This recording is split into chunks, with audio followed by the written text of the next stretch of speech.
the second. I'm sorry, Your Honor? You want to approach the second? Microphone? Yeah. Yeah, can you turn off the microphone?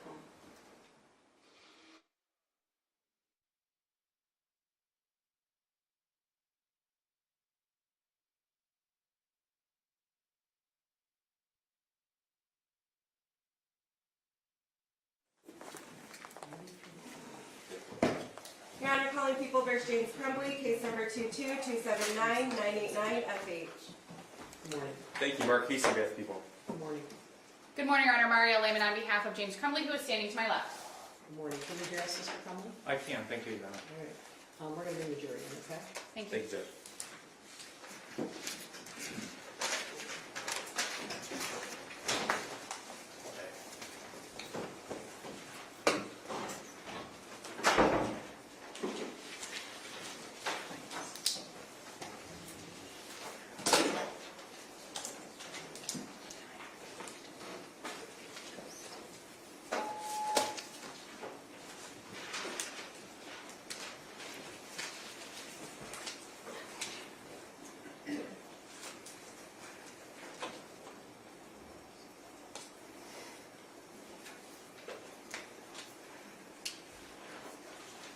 Are you trying to turn this on?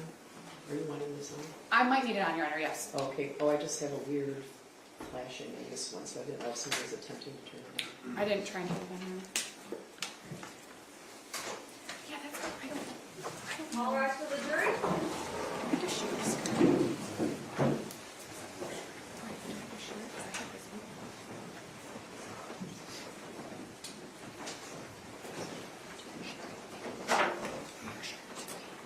Good morning. Can you see the... Thank you for being prompt. I want you to know that none of us slept in and we weren't sitting around drinking coffee, so we knew you were here and we're conscious of that. So we're going to continue. Mr. Bobrovsky, Mr. Lieutenant Sergeant Captain, could you raise your right hand? Do you swear or affirm the testimony you're about to give is the truth so help you God? Yes, ma'am. Great, you can be seated, and would you then state your name for the record and spell your first and last name, please? Edward Wagrowski, E-D-W-A-R-D, last name W-A-G-R-O-W-S-K-I. Ms. Lehman. Thank you, Your Honor. Good morning. How are you? Good, how are you, ma'am? I'm well, thank you. I may or may not use the screen, so I might bring up a paper exhibit to you if I need to. Yeah, this one doesn't appear to Yeah, be, let me it's stop you for a something's second. going on there. The issue I mentioned to you a minute ago, this screen is flashing. You know what, Your Honor, why don't you turn it off? I have the exhibits Yes. printed out, so if I need Okay. Mr. Wagrowski to look at it, I can walk it up to All him. right, we can let RIT know. Okay. Thank Go you, Your ahead. Honor. Go ahead. Mr. Wagrowski, in November of 2021, you were employed by the Oakland County Sheriff's Office, Yes, that's correct. and you were employed in their computer crimes division. Correct. You testified yesterday that the main objective of your position was to obtain evidence for criminal prosecutions. I'm sorry, main objective Of your position was to obtain evidence against someone accused of a crime. on that day of November 30th, No, as your role with the computer crimes division. we were looking for evidence if a crime was committed, yes. And you reviewed electronics, Correct. social media accounts, That's correct. other similar sources of electronic data, Correct. and the goal was to obtain evidence against a person accused of a crime. Is that fair? Attempting to see if a crime was committed, correct. Your goal was not to obtain any exculpatory information that would clear someone from a crime. You were looking to see if somebody committed a crime. Is that correct? That's not true. No, if we find evidence like that, obviously it would be relevant to look further into that, yes. And you did the same thing in this case. You reviewed the electronics, the social media accounts, and other sources of electronic data. Correct. You reviewed cell phones that belonged to James Crumbley. That's correct. You identified that there were 3 cell phones, if I recall correctly, from the prosecution's PowerPoint. Correct. 2 of them had the same phone number. That is correct. So there were 2 Android phones that had the same phone number. Correct. And then there was a 3rd phone, which you called a burner phone. Or, I'm sorry, excuse me. The prosecution called it a burner phone and you agreed. Correct. That's a phone that you buy at, I think you said Walmart or Meijer or a store like that. A track phone, something along those lines. Correct, yes. Something that's, yeah, you can just buy and activate yourself. And if you know, James Crumbley and his wife were told to get a second phone because they gave their phones to the police that day. I was not told that, no. You're not aware if that happened or I'm not? not aware of that happening, no. While you were in the process of obtaining surveillance footage, you were not aware of the identity of the shooter at Oxford High School. Not immediately. And at that point, you don't recall anyone, at that point meaning while you were reviewing the footage at the school, you don't recall anyone saying, oh, it's so-and-so, until at some point later. Later, within, it was probably, I'd say 25, maybe 30 minutes. We were looking at the video and then someone said his name. Okay. So, and I'm not going to ask you to say his name. The judge has made orders regarding that. But it wasn't initially anyone at the school was like, we know who it was this person. Is that accurate? I believe the person was identified by the deputies that took him into custody, but that wasn't related to us. We were I was in the security room at whatever time it was, and we were just looking for the person that came out with a black zipped up hoodie on. Okay. For Exhibit 61, and if you need me to pull the exhibit for you, I will. Yes, I'll tell please. you what it is.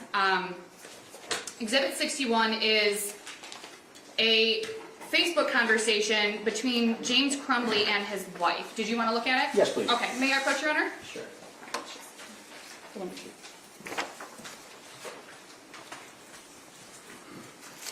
Do you recall reviewing that yesterday? Yes, I do. Okay. And that exchange is about James Crumbley's son. Correct. You don't know the context of the messages, is that fair? The context of what was being said, the words speak for them, I don't understand. Right, the words speak for themselves, right? You know what's on the page. Correct. You don't know anything beyond what's on that page. That's correct. You talked about texts. May I approach again, Your Honor, to get the exhibit? Sure. Thank you. Thank you. Yep. Mr. Robrowski. You talked yesterday about text messages between Mr. Crumbley's son and his friend. Correct. You talked about the amount of text messages that there were. That's correct. 20,000 texts in 11 months, I believe is what you said. Yes. Now, are you familiar with how often teenagers text each other? I have two of my own, so yes. You know that teenagers text a lot? Yes, they do. Young people text a lot? I'm sorry, what? Young people text a lot? Yes. You don't know whether or not 20,000 texts is an abnormal amount of text between two teenage friends, or if it's an abnormal amount. Is that fair? No, I've done teenage cell phones before, and that 20,000 is a lot for that time span.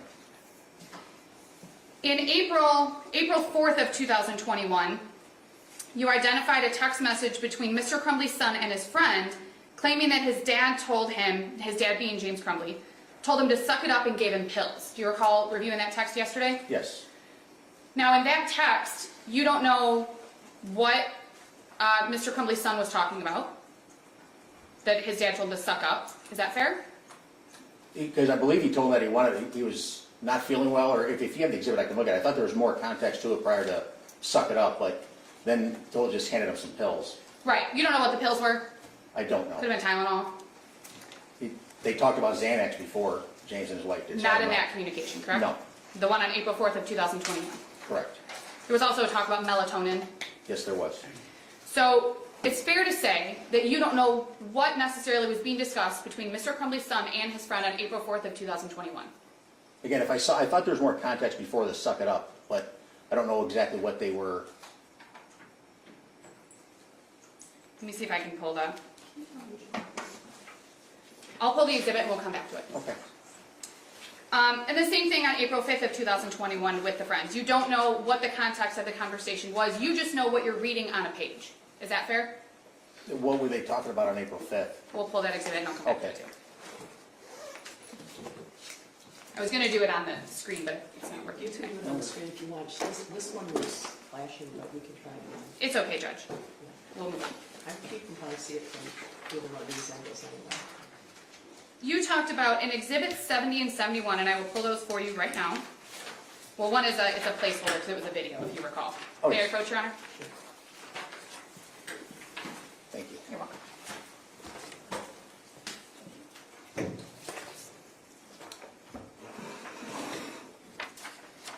Exhibit 70 and 71 were a video sent from Mr. Crumbley's son to his friend, correct? Correct. And that was a video at 9:31 p.m. That's correct. on August 19th of 2021. Correct. We saw the video yesterday. It was of Mr. Crumbley's son handling a firearm. Correct. You hear the clicking. You hear clicking in the video, if you recall. After you loaded the magazine into it, yes. You don't hear any voices. No. No other sounds. No. In Exhibit 74, you identified that that was a GPS location showing that James Crumbley was at the home Correct. at the time that this, or around the time that this video was taken. That's correct. Now, from the video that we saw, you don't know if James Crumbley is standing next to his son, correct? No, I do not. You don't know if he was standing across from his son, correct? I do not. You don't know if he was in a different room and had no idea that his son was handling the firearm, is that correct? I can't say that because when you rack around into a gun, that slide going forward makes a loud noise. And in a small house, you'd probably hear it. Probably, but you don't know.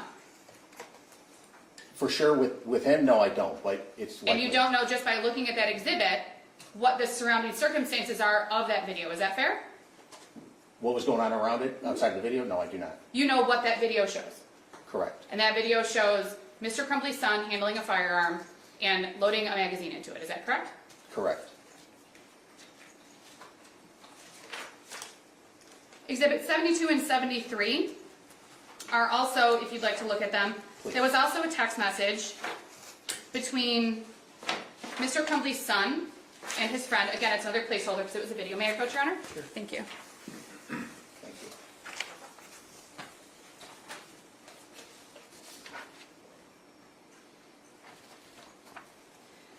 And that was a video sent to Mr. Crumbley's son's friend at 8/20/21 Correct. at approximately 12:30 a.m.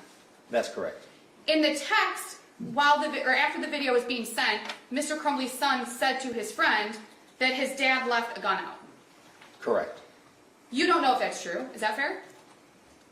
I mean, I don't know why he would lie to his friend that he talks to all the time. You don't know if it's true, correct?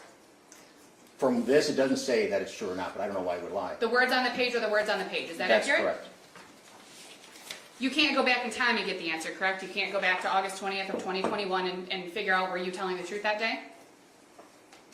Go back to that day? No, I mean, Correct. you could ask the person that sent the text. Right.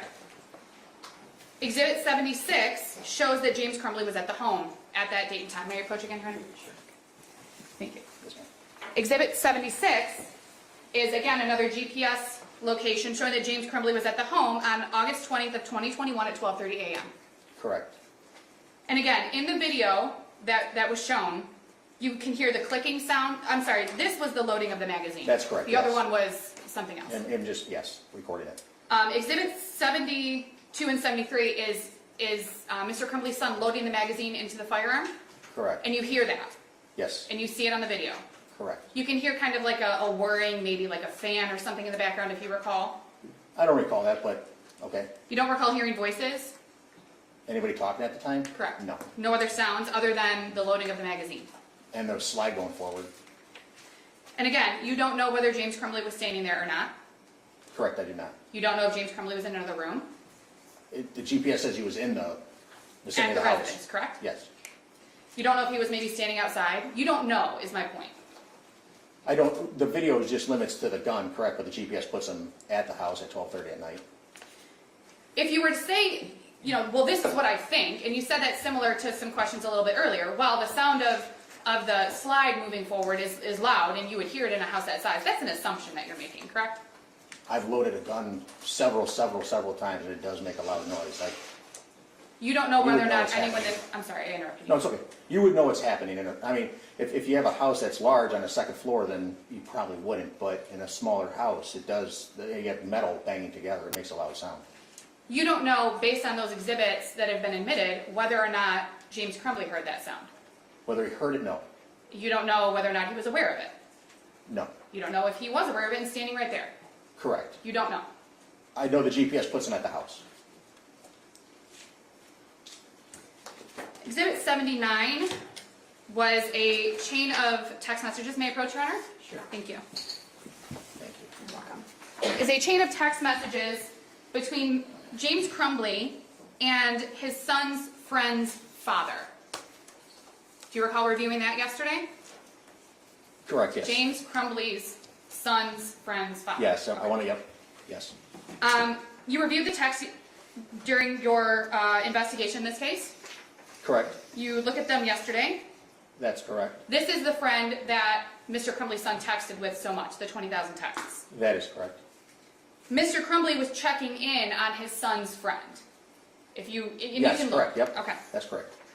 He was concerned because it had been brought to his attention by his son that he hadn't heard from his friend, if you recall. Yes, correct.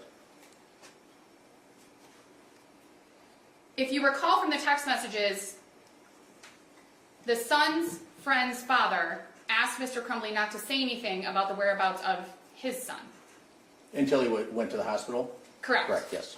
And he said, wait and let's see how my son wants to handle it. Correct. Okay.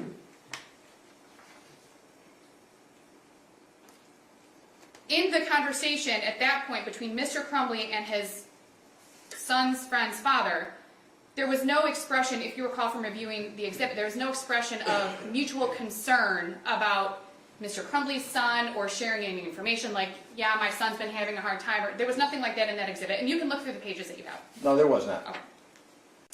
On November 30th of 2021, in that same text thread, the friend's father texted Mr. Crumbley and said that he was praying that his son made it home okay. On what, in here? Yes, November 30th of 2021. Correct, yes. And that was after the shooting at the high school. That's correct.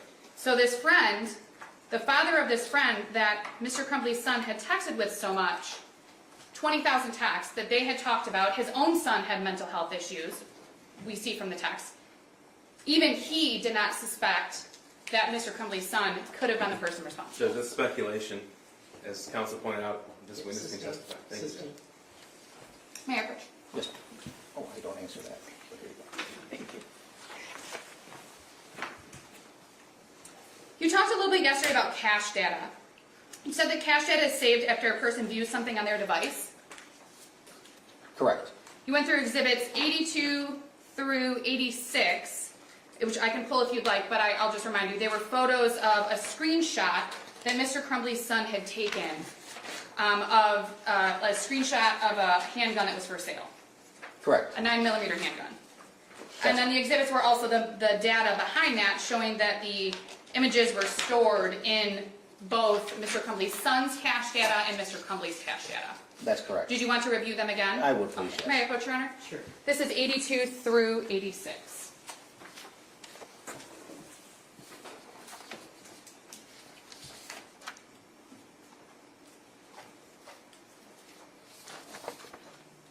Okay.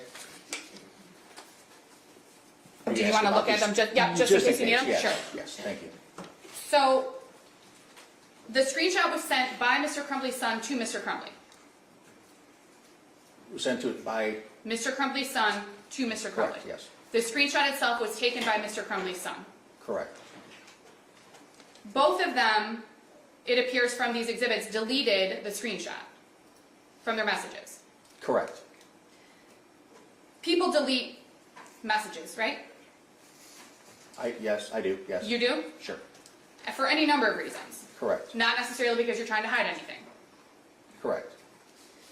In fact, there's also a way that you can delete the message and then also clear that cache so that whatever you're deleting is permanently erased from your phone, right? It's possible, yes. And if that happens, then you wouldn't have found anything in the cache data, correct? Probably not, correct. So it's fair to say that deleting a screenshot or a message is not necessarily, there's nothing wrong with it, right? There's, again, speculation. Bless you. Speculations. That kind of questions for the jury to answer. Well, Your Honor, what I'm asking is if just deleting a message is wrong. Well, you mean morally, legally, professionally? What do you mean? All of them? He's here to testify as to what he was able to extract from Yeah, devices. you'd be asking his opinion. So, wouldn't you be asking his opinion? I mean, he said he himself deletes things and he doesn't do it because he's doing anything wrong, trying to hide anything. Right. I mean, the witness was responding to counsel's question in a conversational tone. He can't provide opinions on why somebody might delete things or why not. He can testify it was deleted. I don't think you can. I don't think you can. Thank you, Judge. In this instance, you did not see that anyone attempted to clear the cache data or anything like that from what you have in front of you. The fact that it's there tells me that it didn't happen. Okay, thank you. Mayor Pro Tem? Sure. Thank you.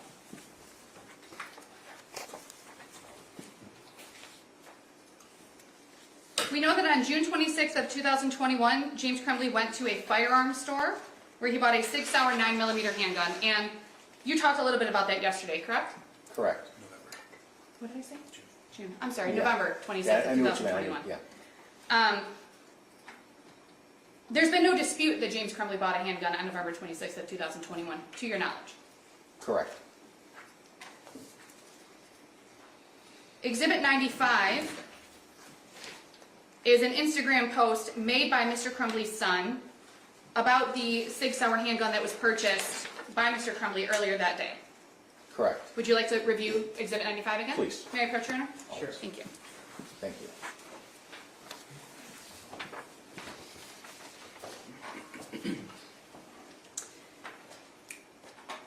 In that post, Mr. Crumbley's son claims that the 6-hour is his handgun. In the post made by Mr. Crumbley's son in Exhibit Correct, 95. yes. I didn't hear something, sorry. That's okay. He posted photos. Correct. And again, from what you have in that exhibit, you don't know anything about what's going on outside of the frame of that photo other than what's in that photo. Is that correct? That's correct. And you know that based on Exhibit 88, which is a GPS location, that Mr. Crumbley was at or near his house around the time that his son took and posted those photos. And if you'd like to see Exhibit 88, I can give it to you. Please, I always, yes, thank you very May I much. approach, Your Honor? Sure. Thank you.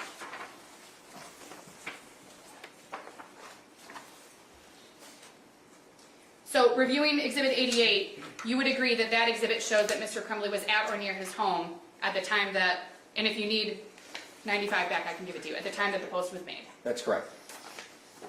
May I approach? Sure.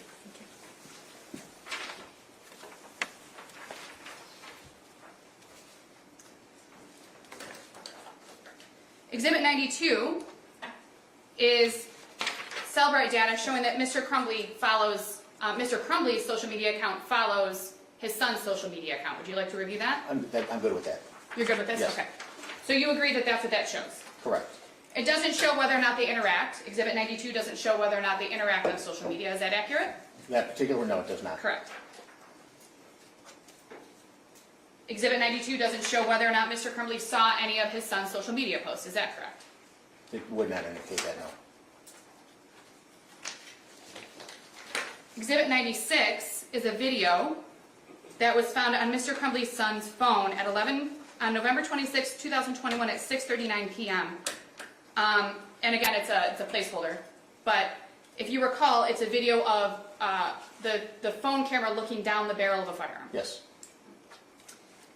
You do not see in that video, if you recall, you don't recall seeing a round in the chamber, correct? You didn't No, see a brass, You saw the firing pin. the firing pin, which means Down the that barrel. there's nothing there. Correct. You do not know from that video if Mr. Crumbley's son is holding the firearm in front of him with his camera, or if it's like this, or you don't know what's going on. You just know what that video shows, and it's the barrel of the firearm. Correct. Exhibit 98 is a GPS location showing that Mr. Crumbley was at the home at the time that this video was taken. Did you want to look at Exhibit 98? No, I'm good. I remember that one. And you would agree that Exhibit 98 shows that Mr. Crumbley was at the home? Correct. And again, you don't know whether Mr. Crumbley was aware that his son was handling the firearm in this way, correct? That's correct.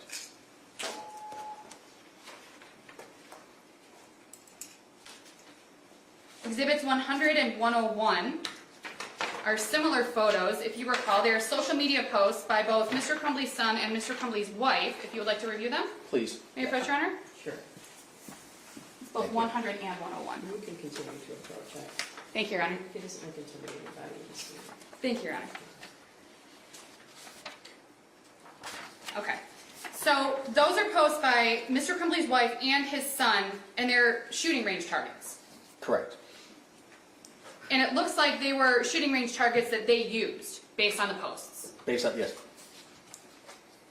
There's nothing illegal or improper to your knowledge about taking your child to the shooting range, correct? That's correct. And letting them shoot at a target. Correct. There's nothing illegal and improper to your knowledge about posting photos of the target that you used.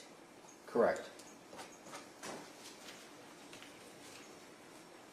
Exhibits 104 through 107 are from November 27th of 2021, showing that James Crumbley was doing DoorDash deliveries. Do you recall reviewing those? Yes, I do. Do you need to see them? Just in case, yes, please. Okay.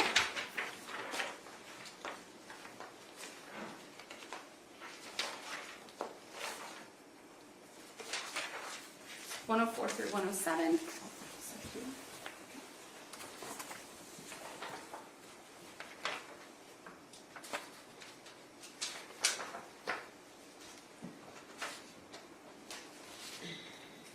Okay, Now those deliveries are over a period of time.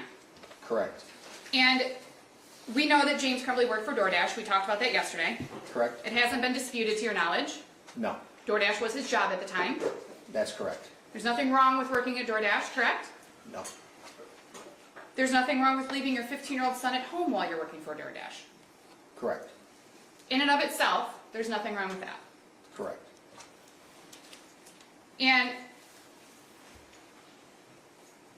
when you were looking at exhibits yesterday, and just if you recall, you don't recall there being any posts about or exhibits about concerning behavior or concerning text messages or videos or anything like that during the hours from exhibits 104 to 107. During this time, no. Okay.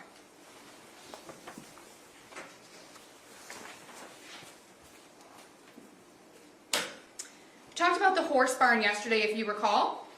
Yes, You talked about the messages between James Crumbley and his wife about the horse barn. correct, In fact, you recalled that James Crumbley and his wife mentioned or talked about the horse barn 86 times in their messages that you reviewed. going to a yes, correct.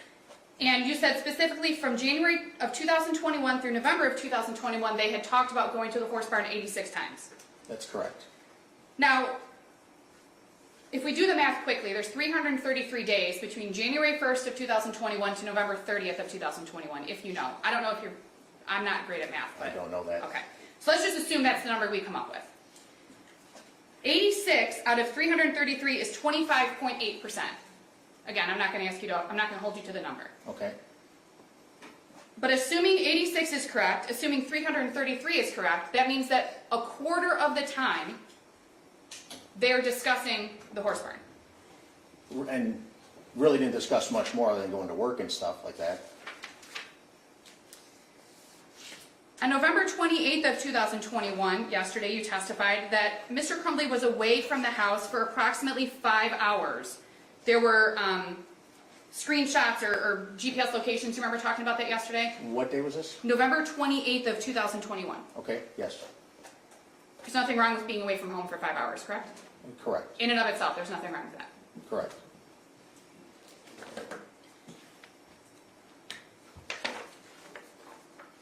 Exhibit 115, and I am going to bring this up to you, is a Facebook thread between James Crumbley and his wife on November 29th of 2021 from 8:23 a.m. to 1 o'clock p.m. Okay, They are discussing issues with their horse. We correct, talked about it yesterday. We also learned in that time between 8:23 a.m. and 1 o'clock p.m. that Pamela Fine from Oxford High School called Jennifer Crumbley. correct. She left her a voicemail. Pamela Fine left Jennifer Crumbley a voicemail. That's correct. There was another exhibit showing that Jennifer Crumbley accessed that voicemail at approximately 11:49 a.m. Correct. In Exhibit 115, there's no discussion between James Crumbley and Jennifer Crumbley about that voicemail. There was a, not in this right here, no, but there was conversation, where Jennifer asked James, did he tell you what happened at school today? And I'm going to get to that in just a second. Okay. But in that thread, there isn't anything, especially around 11:49 or even before 1 o'clock p.m., where it's mentioned, I got a voicemail from the school, this is what it was about. Is that fair? That's fair.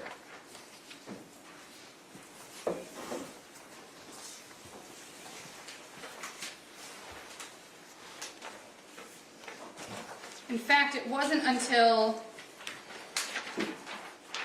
Exhibit 119 at approximately 3:19 p.m. that Jennifer Crumbley mentioned anything to James Crumbley about something going on with Ethan at school. Correct. And Can I ask you a question? Yes, Your Honor.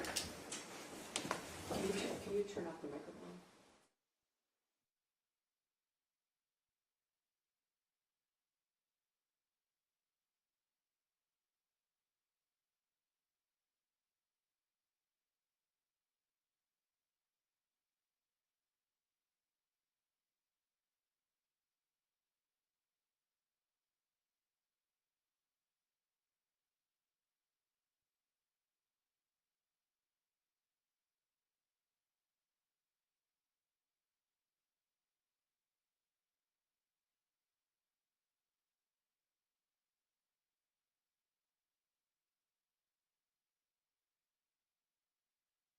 Their son talked about what happened at school. Correct. Now, there's an assumption that Mrs. Crumbley is asking Mr. Crumbley about the incident that led to the voicemail. Is that fair? There's an assumption. Nothing else to base that on happened that was the school called them about. And that's my point, right? Correct. And there was no conversation between James Crumbley and Jennifer Crumbley about that voicemail beyond what we see in that message, in the messages in 119, correct? Correct.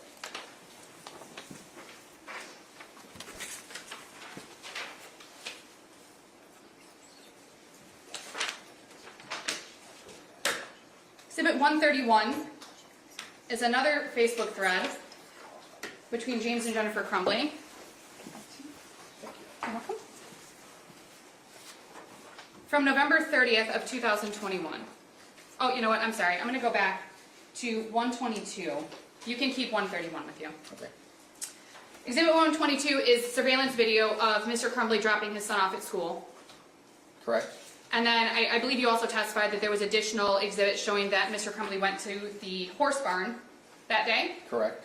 That would be November 30th of 2021. That's correct. He was waiting for a vet, Correct. and that was consistent with the conversation from the day before about one of the horses having some medical issues. Correct. So Exhibit 131, you see that Jennifer Crumbley sent James Crumbley a picture of the math assignment that was sent to her by the school. Correct. And we've talked about this math assignment, and I'm sure that we'll talk about it more, but there were two versions that were sent, correct? Correct. And in that thread, there were two versions that were sent, from what you can see. Correct. James obviously expressed some concern. In one text, yes. In fact, he said, "My God, WTF." Correct. And we don't have to say what that means, but WTF. Jennifer says that their son was upset, and she used the word, quote unquote, distraught about the night before. Correct. James says in response that he talked about it, assuming he means the night before, with their son. Correct? We talked about it. I'm sorry. What, In referring to it, we can presume that they're talking about the night before, based on the response to Mrs. Crumbley's text. And if you don't want to presume that, you don't have to. yeah, I don't. Okay. I can't, yeah. So James Crumbley says, we talked about it this morning. That's what Correct? he said, yes. Yes. There was no conversation after that about Mr. Crumbley saying, based on that conversation with his son, that he has concerns. Correct. In fact, I believe the next message is, did you talk to him? That's correct.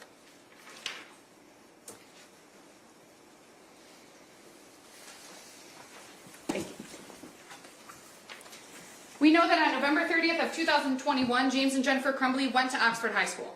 That's correct. They met at the school around 10:30 a.m. A little after that, but yes.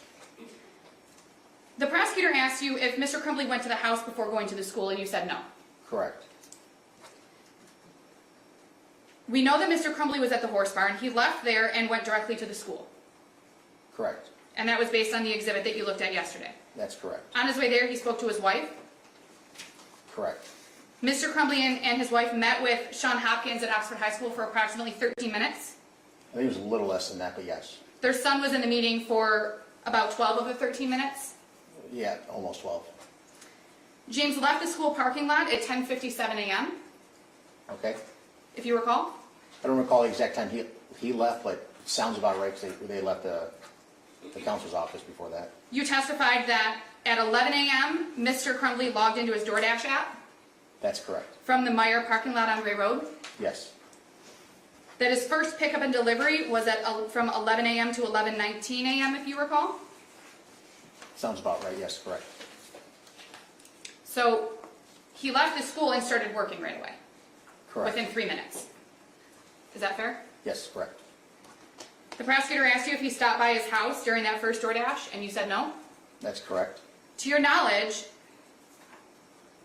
on November 30th of 2021, from 11 a.m. to 11:19 a.m., Mr. Crumbley didn't have any reason to stop by his house. That you know of. That you know Speculation, of. Judge. If you know, do you know of any reason?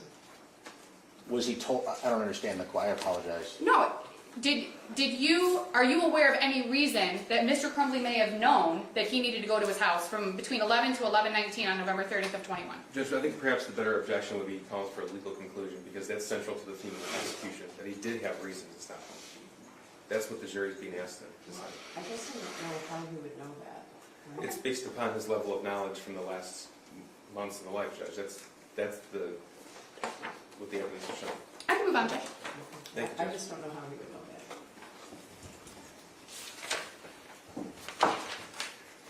You identified Exhibit 147 as an email that was sent.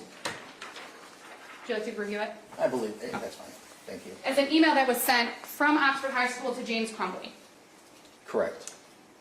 That was sent at sometime around 1 p.m. 1:09 p.m., but yes, That was after, actually, the shooting had ended. correct. In fact, you testified yesterday that the shooting was from 12:51 p.m. to 1300, Yes, correct, to 1 o'clock. correct, yes. That email doesn't show whether or not Mr. Crumbley received it. Is that fair? That right there doesn't tell me anything, other than it was sent to him. All that tells you is that there was an email sent from the high school to Mr. Crumbley Correct, at that email address correct, and at that time. correct.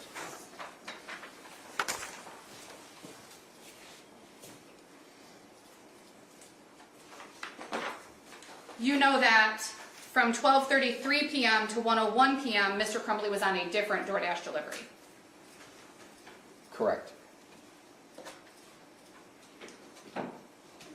You know that Exhibit 148 shows that Mr. Crumbley went to the Meyer on Ray Road, at what time? 1:11 p.m. Correct. Did you want to look at the exhibit? Nope, Okay. So at 1:11 p.m., Mr. Crumbley was at the Meyer on Ray Road. You don't recall any exhibits yesterday showing that Mr. Crumbley was picking up a DoorDash order around 1:11 p.m., correct? correct, You know that Mr. Crumbley called his son based on Exhibit 136, which is his phone log. Mr. Crumbley called his son at 1:13 p.m. correct. Would you like to look at the phone log to get the time? That's about the right time, Okay. correct, yes. And you know that Mr. Crumbley remained at the Meyer, which was the reunification point after the Oxford High School shooting. Mr. Crumbley remained there from 1:11 p.m. to 1:17 p.m.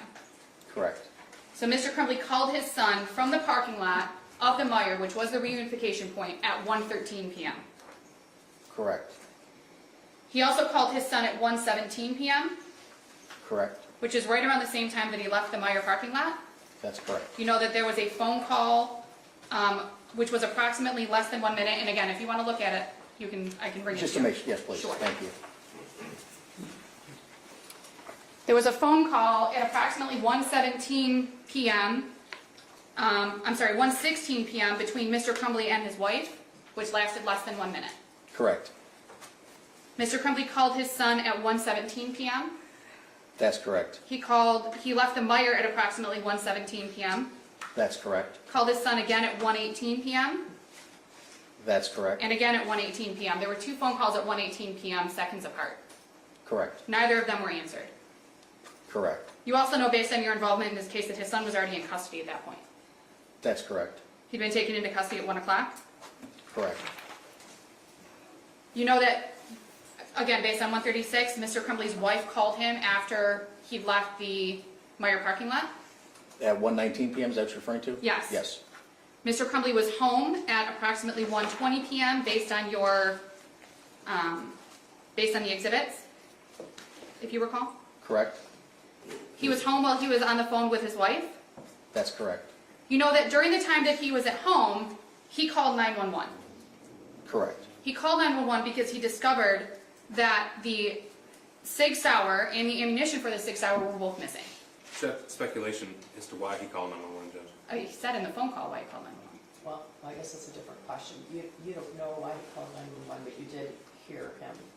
You did hear the 911 call that. Correct. Yes.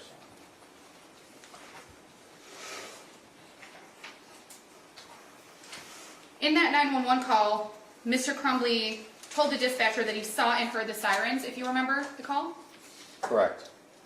He said that he went to the Meijer after hearing and seeing the sirens, Correct. that his son was a student at Oxford High School, That's correct. that he heard that there was a shooting, Correct. that he discovered that his gun was missing, That's correct. that he didn't know if his son took the gun, Correct. and that he was freaking out. That's correct. After that phone call to 911, you know that James Crumbley received a phone call from law enforcement and he and his wife went to the substation in Oxford. Correct. They returned home around 2:30 p.m. Correct.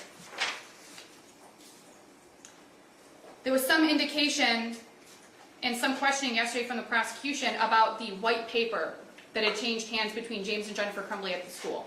Correct. Remember that? And the prosecution asked you if there was any indication that James Crumbley had made phone calls to doctors, hospitals, or physicians, correct? I remember that, correct. To your knowledge, and if you don't know, it's okay to tell me you don't know if there was anything requiring James to make those phone calls, correct? I know nothing about the meeting.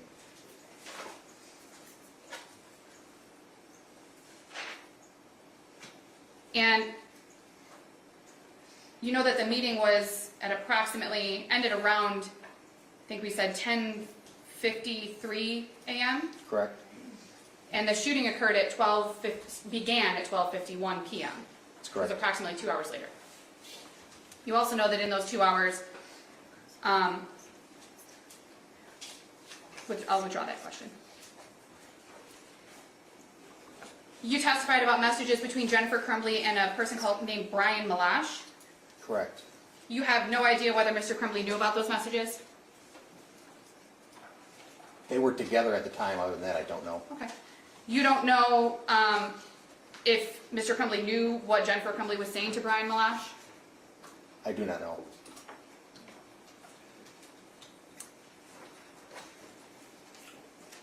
You know that at some point, Mr. Crumbley's son's name was made public. Correct. And it was fairly shortly after the shooting occurred, if you recall. I don't recall when it was. Were you aware that Mr. Crumbley and his wife began receiving threats to their safety as a result of what their son did at the high school? I know in some chat threads there was talk of that, yes. Were you aware that Mr. Crumbley and his wife had been made aware of some of those threats? Yes. Were you aware that there were concerns for Mr. Crumbley and his wife's safety as a result of some of those threats? Oh, I'm sorry. Oh, I was aware. Who was aware That about there were this? concerns for Mr. Crumbley and his wife's safety as a result of some of those threats? I know they I have to received object threats. as to the characterization of what a threat is and what a threat is not. It's, as we know, Judge, it's very subjective. Okay, so can you be more specific? I can move on, Your Honor. I was just, Okay. my question was mainly if he knew that this occurred, and he said that he did hear something about some threats. I can move on from it, Your Honor. As a result of your involvement in this case, you were aware that Mr. Crumbley's son was criminally charged on December 1st of 2021. That's correct. That on December 2nd of 2021, there was an announcement from the prosecutor's office that Mr. Crumbley and his wife may be charged, if you recall the date. I don't recall that. On December 3rd, 2021, in the afternoon, that Mr. Crumbley and his wife were criminally charged for their son's actions, if you recall the date. I'm sorry. I don't recall the dates all that happened.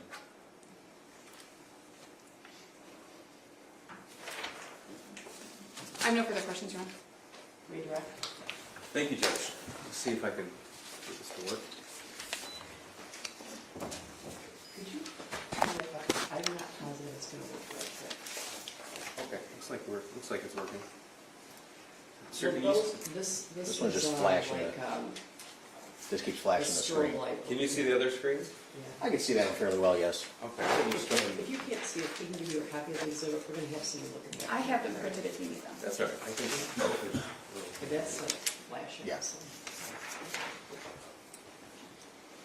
Okay. May I, Judge? Go ahead.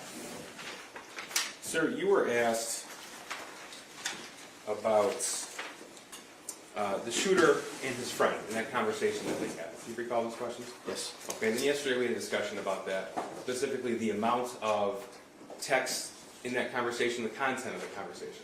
Correct, yes. Okay. Now, from November the 30th of 2021 up until the time that the shooter was arrested October the 30th of 21 to November the 30th of 21 when he was arrested, were there any responsive text from the friend to the shooter? No, there was not. Okay. In that conversation, we talked about in April how the shooter expressed to that friend that he had asked his father for help. Correct. And you were asked about some context, and I think your answer was that there was more context to it, you just couldn't recall. So I'm going to show it to you. So we'll go through the entire exhibit. This is Exhibit 67. This is the shooter. Like I hear people talking to me and see someone in the distance. That's April 4th of 21. Correct. And then right after, the shooter wrote, I actually asked my dad to take the doctor yesterday, but he just gave me some pills and told me to, quote, suck it up. That's correct, yes. Okay? And then he wrote, like, it's at the point that I'm asking to go to the doctor, and then my mom laughed when I told her. That's correct. Okay? The next text is April the 5th, just after midnight, but I'm having bad insomnia. RN. What does RN mean? Right now. If you know. Okay, right now. And paranoia. I need Correct. help. I was thinking I'd call 911 so I could go to the hospital. That's correct. Then he wrote, but then my parents would be really pissed. That's April 5th, 21 at 12:12 in the morning. That's correct.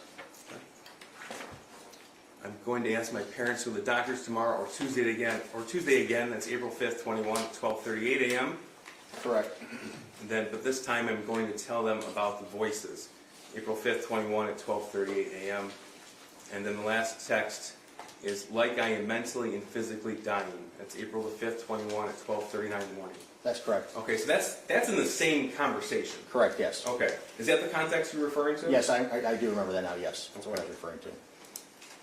And in this conversation, you were saying, this is in August, between the shooter and his friend, you were asked about these videos. I'm going to play this one. This is August 20th at 12:30 in the morning.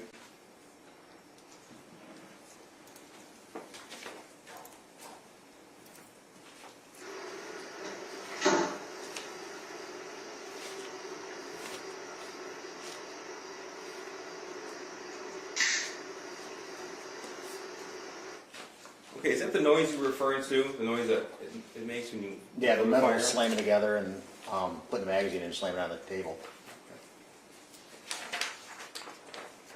Now you were asked about the horse barn, and I'm just going to use council's math here. So if that math is correct, that means 25% of all, so a quarter of the year, they were discussing meeting at the barn? Correct. Okay. Any indication in any of those conversations that they were taking their son with them? No. There was not. Now I want to ask you about Exhibit 130. And you were asking questions about November the 30th, 2021, when they were called to the school.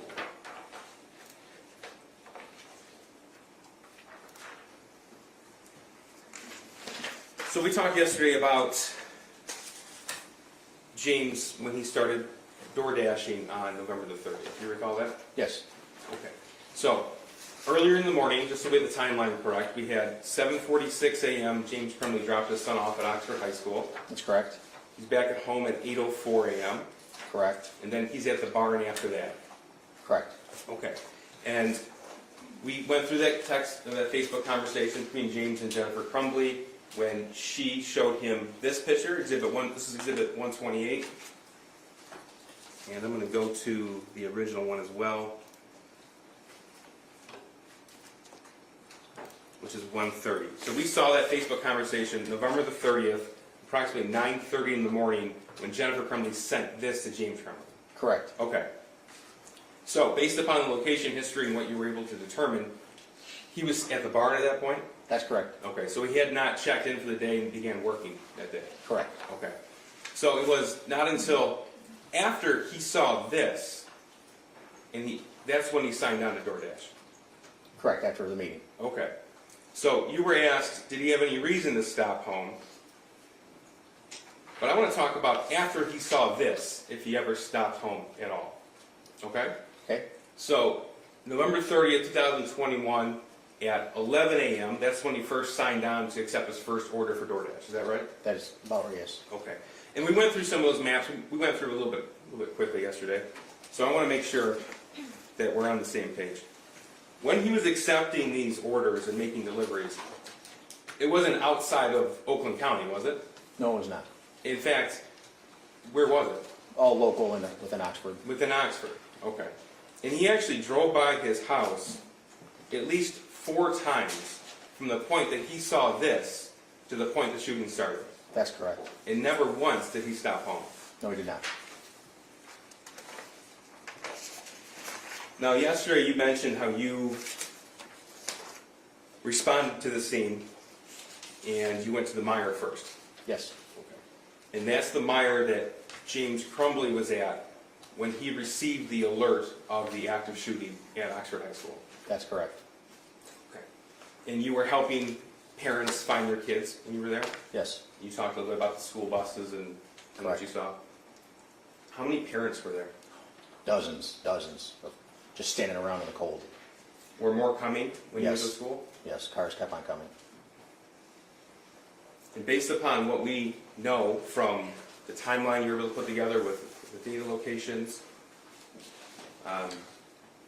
we know that 1:10 p.m. James Crumbley got the email. We know with a certainty that he was at the Meijer parking lot at least by 1:11. Correct. He made phone calls in that period of time, and he didn't leave, and he left at 1:17 p.m. So he was in the parking lot where everybody else went to for at least 6 minutes, and then he went home. Correct. Okay. And he got home at 1:20 p.m. Correct. He was on the phone with his wife for a 10-minute phone call, we said. Correct. Okay. And it wasn't for another 14 minutes that he called 911. Correct. And it wasn't just parents at that Meijer parking lot. There were students there as well. Hundreds of them, yes. Okay. You know, there's 1,700 students at Oxford High School. I did not know that, but it's a big school. From what you saw there, the scene that you saw when you pulled up in that white minivan you told us about, and you saw the school buses with kids looking for parents and Your Honor, parents. I'm going to object. The prosecution's testifying. I'll get to the question, Judge. Yeah, okay. Okay. Please. Did it seem like it was that number of students at Oxford High School? Paint us the picture of what you saw when you got there. Again, I would also object to relevance about what he saw when he got to the Meijer, Your Honor. It's important because counsel made a point in her cross-examination to suggest that there's no reason for James Crumbley to go home. And I think this witness has established yesterday and today that James Crumbley was actually at the location where everybody else was going to. So it's important for the jury to understand what he was observing when he sped from Pontiac to that location. Your Honor, I don't understand what Mr. Wagarowski observed at the Meijer is relevant to whether or not James Crumbley felt that he needed to go home. I don't know how the two are connected, Your Honor. I'm at a loss myself. Maybe I'm missing something. Okay. Did all the other parents you saw, did they leave or did they stay? They stayed. Thank you. Nothing further. All right, you can step down here. Your Honor, very brief recross? Okay. Very brief, thank you. All right. I believe I only have 3 questions. Okay. 4, can I get my exhibit back? Thank you. In April of 21, you testified about Mr. Crumbley's son telling his friend, I'm going to ask my parents to go to the doctor, right? Correct. You don't know what doctor that was? We was talking about hearing voices in the distance and stuff like that, but You don't know what doctor that was, is that accurate? Correct. In reviewing the exhibit that we have, we don't know what doctor he was asking to see. From the word prior to that, where he's hearing voices and he feels like he's dying inside, I do not know the doctor. You don't know. You don't know if he ever did ask. He mentioned it in a couple different conversations that he was going to try to ask. Going to try. You don't know if he ever did. I do not.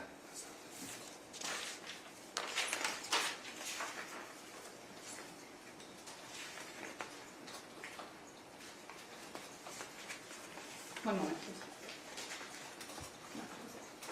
Thank you. No further questions, Your Honor. Judge, I just have to redirect because I have to correct something that was just said in that exhibit. Just one question on that, April. Okay. I mean, in theory, he could be recalled, so. I'm sure you'd be happy not to,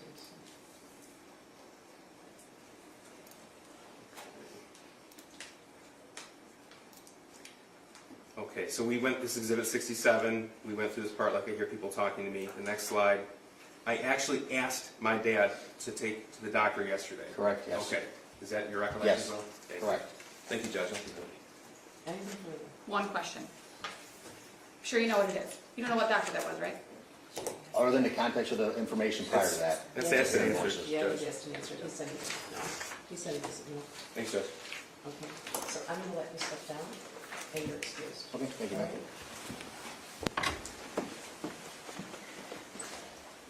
I'm going to ask local words, if there is a witness who's excused and for some reason you think they might be recalled, I need to know if they were not permitted to sit in the courtroom, all right? Yes, If sir. someone's excused, I presume that they're able to sit in the courtroom, so if there's a reason, why not, just let me know. I suppose there is always a possibility with a computer crimes expert for rebuttal, so we'll have Mr. Wawrowski exit. I think he has. Okay. All right, everybody good? May I proceed next, please? Mr. Robert Kellis? Raise your right hand. Do you swear or affirm the testimony about today is the truth, so help you God? I do. Would you fully go through here? Have a step up. Have a seat.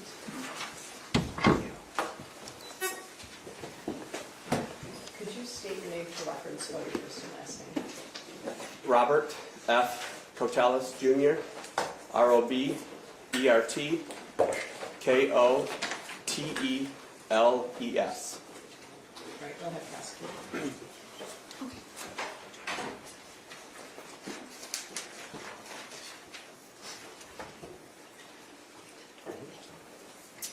I'm sorry, may I proceed? Thank you.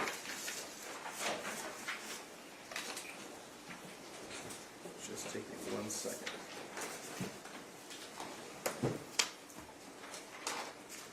Good morning, sir. Good morning. If you could, please tell us where you work. I work for the Oakland County Sheriff's Office in the forensic laboratory there. Okay. And how long have you been with the Oakland County Sheriff's Office? I'm in my 17th year. And prior to working with the Oakland County Sheriff's Office, did you work in law enforcement? Yes, I did. And what did you do and where did you work? I worked for the City of Pontiac at the police department, and where I was a crime scene investigator there for almost 9 years. Okay. So all told, law enforcement, you've been involved over 25 years. It'll be 25 years on March 17th of this year. Okay. And what is your specific role right now with the Sheriff's Office? I'm a latent print supervisor along with the crime scene supervisor for crime scenes out in the field. Okay. And tell us specifically about crime scene supervision. What does that mean? Well, I run a unit of, I have 6 employees, including myself, that respond to crime scenes when called upon to do an investigation out in the field for identification of evidence, documentation, preservation, and collection of evidence to be used to help figure out what happened at crime scenes. Okay. So you said when called upon, is it every crime scene that you and your team are called out, or does it just depend on the circumstance? Typically, for the crime scene unit to be called out, it has to be of a major crime or of a heinous nature, typically murders and maybe sexual assaults that are covered that would need to be processed at a higher level than other evidence technicians that I have on the road. Okay. So how often would you or your team be called out, let's say, on a weekly basis? Right now, our average is probably twice a month, so Thankfully, we don't have a murder happen every day in the county of Oakland. So major crimes that we are doing are probably a couple a month. Sometimes it may be more, sometimes it may be less, but right now statistically we're about 2 times a month. Okay. Now, prior to joining the sheriff's office, did you have the opportunity to attend an Institute of Higher Learning? Yes, I have a forensic science degree from Michigan State University, and I've taken continuing education classes ever since then upon my employment in 1999. So when you say continuing education, is this a field that's evolving? Every day. Okay, and then do you have training to evolve along with it? Yes, there is a yearly conference that I'm a member of, the IEI, which is a conference and a huge body of people that we get together and talk about technology and how everything advances in not only latent prints but crime scene investigations, to make sure that we kind of stay up with the new technology and that we're utilizing that technology to assist in crime scene processing. Now, how often would you say in your career you've processed a crime scene? Oh man, I'd have to say in the thousands. Now, when I say process a crime scene, I guess that suggests an answer there. Is there a specific process that you go through when you're reviewing a crime scene? There's definitely a standard as far as the basics, I would say. Upon arrival to a crime scene, you're going to do an assessment, maybe what we call a walkthrough. You're going to assess what you actually have at that crime scene, trying to identify anything that may be important to that case. And there's certain documentation that can be done via notes, photographs, possibly a sketch or measurements, or as we've progressed with technology, we have a 3D scanner that we can use that to assist us in documenting our crime scenes, along with collection of evidence at a crime scene. Now, there's additional things that can be done, but it doesn't happen on every case. But those are the basics that would most likely be performed on every crime scene that we would go on. Okay. Now, prior to undergoing that, is there a conversation that you or a member of your team would have with a detective in charge? Absolutely. With the OIC, so that way we would know what we're kind of looking for. If we know the cause of this crime scene, if it's a homicide, if it's a stabbing, we're looking for a knife, if it's a shooting, we're looking for firearms evidence, so that we can kind of get an idea. Now, if we find something that may be different, then we would, get with that OIC or that detective and let them know of our findings on our initial walkthrough. Okay. I'd like to direct your attention now to November the 30th of 2021. Do you remember that day? Yes, I do. Okay. Were you working that day? Yes, I was. In what capacity were you working? It was during day shift, and so I was working in the actual laboratory that day. Okay. And at that point, were you the crime scene supervisor? Yes, I was. Okay. And were you the individual on call if anything should happen that day? Yes, I was. Okay. So, were you called in to process the crime scene at Oxford High School November 30th, 2021? Yes, I was. Did you actually go to that location? Yes, I did. Do you recall approximately when you arrived there? It was 2:40 in the afternoon. I received the call at 1:15, and by the time I assembled my team and grabbed our resources, it was 2:40 before I got up to the actual high school. Okay, so that was after the scene was cleared, is that right?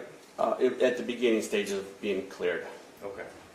Now, I'd like to talk to you about your specific process and your role when you arrived at Oxford High School November the 30th of 21. Okay. All right, so you arrived there about 2:40, you said, with your team? Correct. Okay, and tell us, please, what's the first thing you did when you arrived?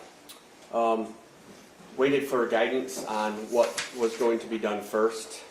So the first information was that I needed to collect a firearm that was the result of what had taken place at the high school. Okay. And did you do that? Yes, I did. Okay. And tell us how that occurred, please.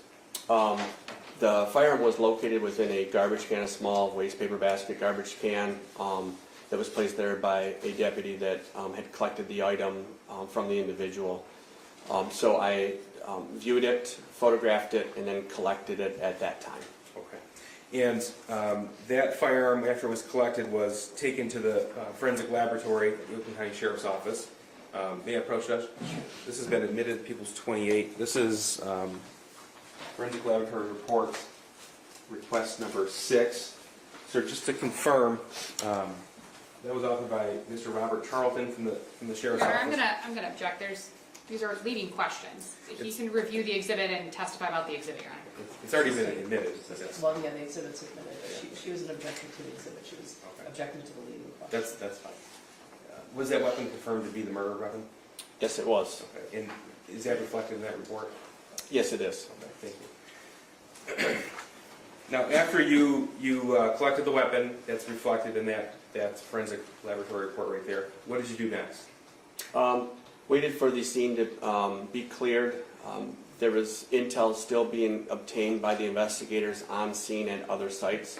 So it was several hours before me and my team actually got into the high school to see what I actually had, or what we actually had as far as for crime scene processing. Okay. Now, in this particular scene, at this time, November the 30th, were you made aware of the path that the shooter took throughout the high school? I was given a general direction, and then the scene was contained to one wing of the high school. Okay, do you recall the number or the name of that wing? It was the 200 wing of the high school. And when you process a scene, do you also author a report? Yes, I do. May I approach the witness? Sure. This is Exhibit 14. Sir, take a look at that and tell me if you recognize it.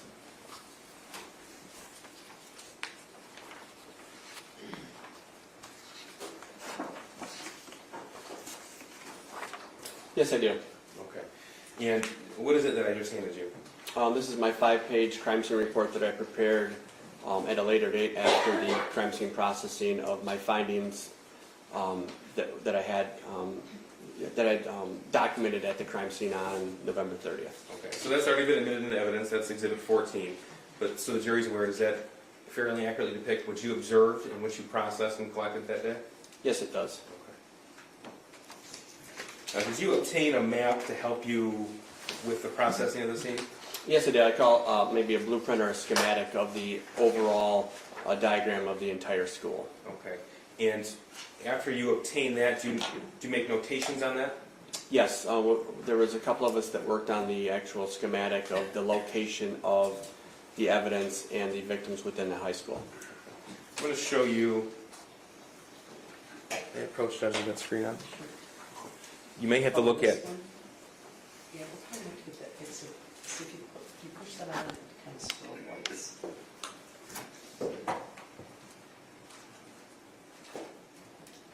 Go ahead, turn it on. I can see this. You can see them? Okay, great. If that's okay.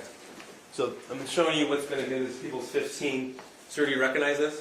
Yes, I do. And how so? This is the schematic drawing that was prepared by the school or some other agency as far as for the school layout.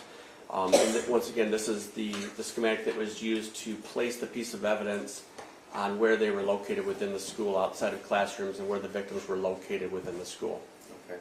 These notations were made by lab personnel? Yes, it was. There's some by myself, and there's also by Rob Charlton, who works in the firearms unit. That's also a crime scene investigator with me. So what do these notations signify? There's numbers that are circled that would also coincide with the placards that were placed next to the piece of evidence within the crime scene for documentation purposes. Okay. When you say placard, we're going to go through some pictures soon, but if you see a yellow placard with a number, that's what you're referring to? That is correct. And why is that done? It's used mainly for photographic reasons, but also helps us to keep straight each piece of evidence that was collected, given a location of where it was within that crime scene. Okay. And photographs were taken in this situation? Yes, they were. Okay. Now I'm going to go through, okay, this is 15, and you said it was the 200 hallway? That was the wing the shooting was contained to? That is correct. Okay, so we see numbers, not the notations from the crime lab, but numbers of classrooms here. So 258, that's the number of a classroom? That is correct. Okay. And then to the far right, it goes to approximately 214, 213, is that right? That is correct. Okay. So we'll go one portion at a time here. Okay. Okay, so this is a zoomed in version of Exhibit 15. What does this depict? This is an area outside of 258 and 256 where two of the victims were found that contained a large amount of evidence. And then you can start to see where it turns to the north, which would be to the right of this photograph. that would work their way up to the north, which is the remainder of the 200 wing that contained more evidence outside the rooms from 249 all the way down to 213. Okay. So in the course of your investigation, did you come to learn what bathroom the shooter walked out of directly Yep. before the shooting? Sorry, yes, I was given the information that it was found just west of room 258. So that would be this bathroom here that's highlighted? That is correct. Okay. So specifically now, from what you recovered from the bathroom in this shorter wing of the 200 hallway, I'm going to take you through the path the shooter took with these pictures.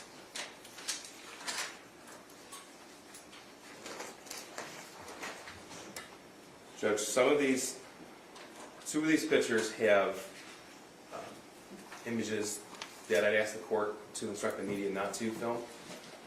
Your Honor, I'm not going to object to that. I am going to just indicate for the record, I believe that it's Exhibit 17 and Exhibit 26 that I will be objecting to, renewing objections that I made previously on the record to those two photographs. Okay. Is that correct, Mr. Keith? Both of those things are correct, and I did want the court to know that we did speak with the victims prior to the trials, and they understand. Okay, so you're right now presenting exhibit number 17? First, it'll be Exhibit 16, but then it's Exhibit 17 after that. Okay, so both of those images cannot be shown Correct. to the press? And are the victims who are here familiar with what those photos contain? Yes, Judge. So they're welcome to exit the field of meeting, right? Thank you, Judge. Okay, so you guys get it, right? Which two? The next two, 16 and Next 17. two after this? Oh, Yeah. I'll make sure before I display it on the screen to let the court know. Okay. Okay, so we'll start with the bathroom next to 258. That's Exhibit 16 here. And what does this photograph depict?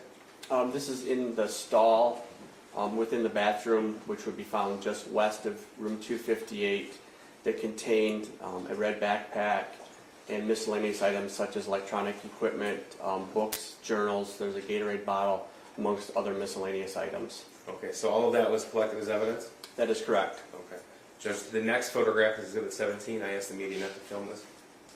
Yes, could you refrain from that? I'm just gonna shoot the witness. Okay, thank you, thank you.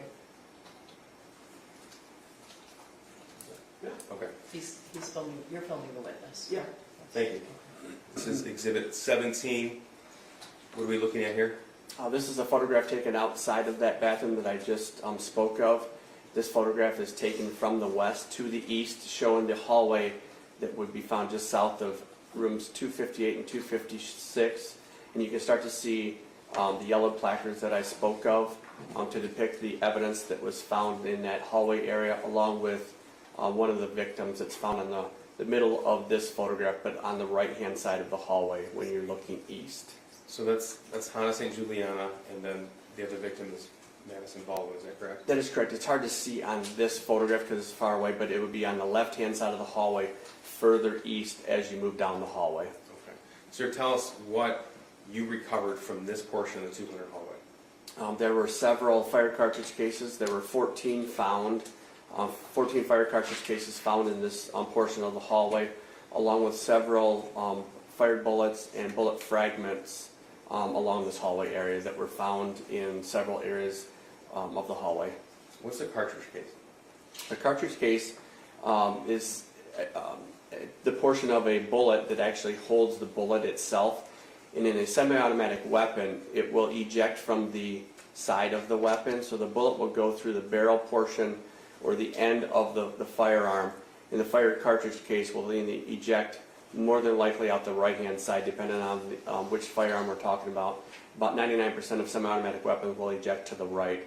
So the bullet will go out the barrel, and the fire cartridge case that held that bullet portion will eject to the right-hand side of that weapon. Okay.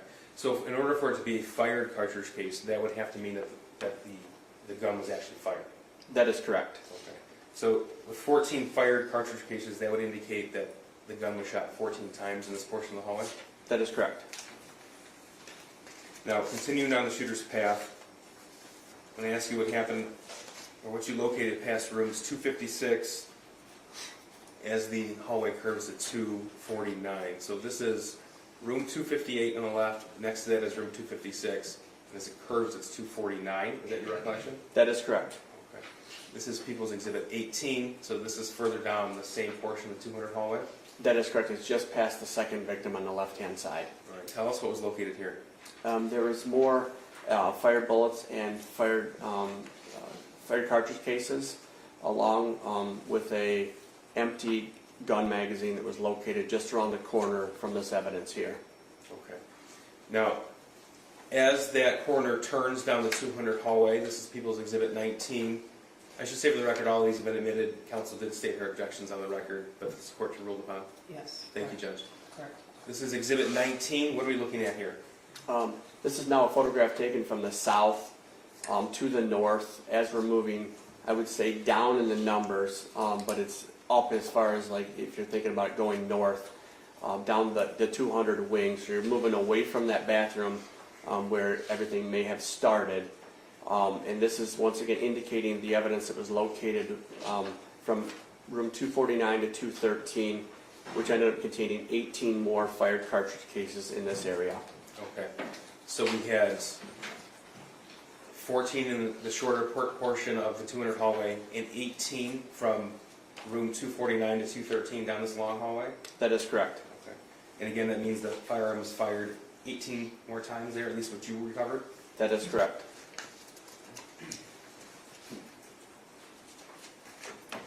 This is Exhibit 20, specifically placard 35. What's that?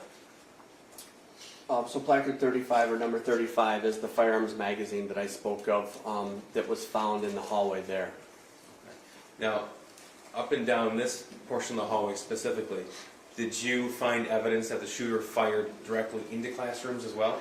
Yes, there were several classrooms that were found to be fired into. Okay. This is Exhibit 21, depicting classroom 247. First of all, what's that rod that we're looking at? So it's what we'll consider what we call a trajectory rod to show the path of the bullet that was fired at that location.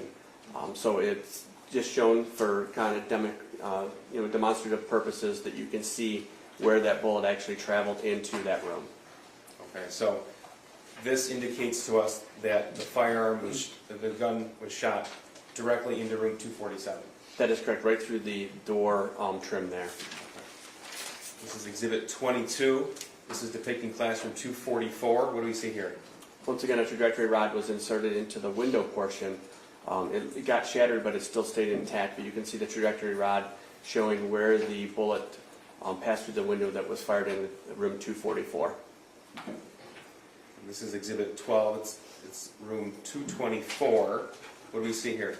You can see the room, the door to the room. There are 3 trajectory rods that were placed in it to show that there was 3 shots that were fired into room 224.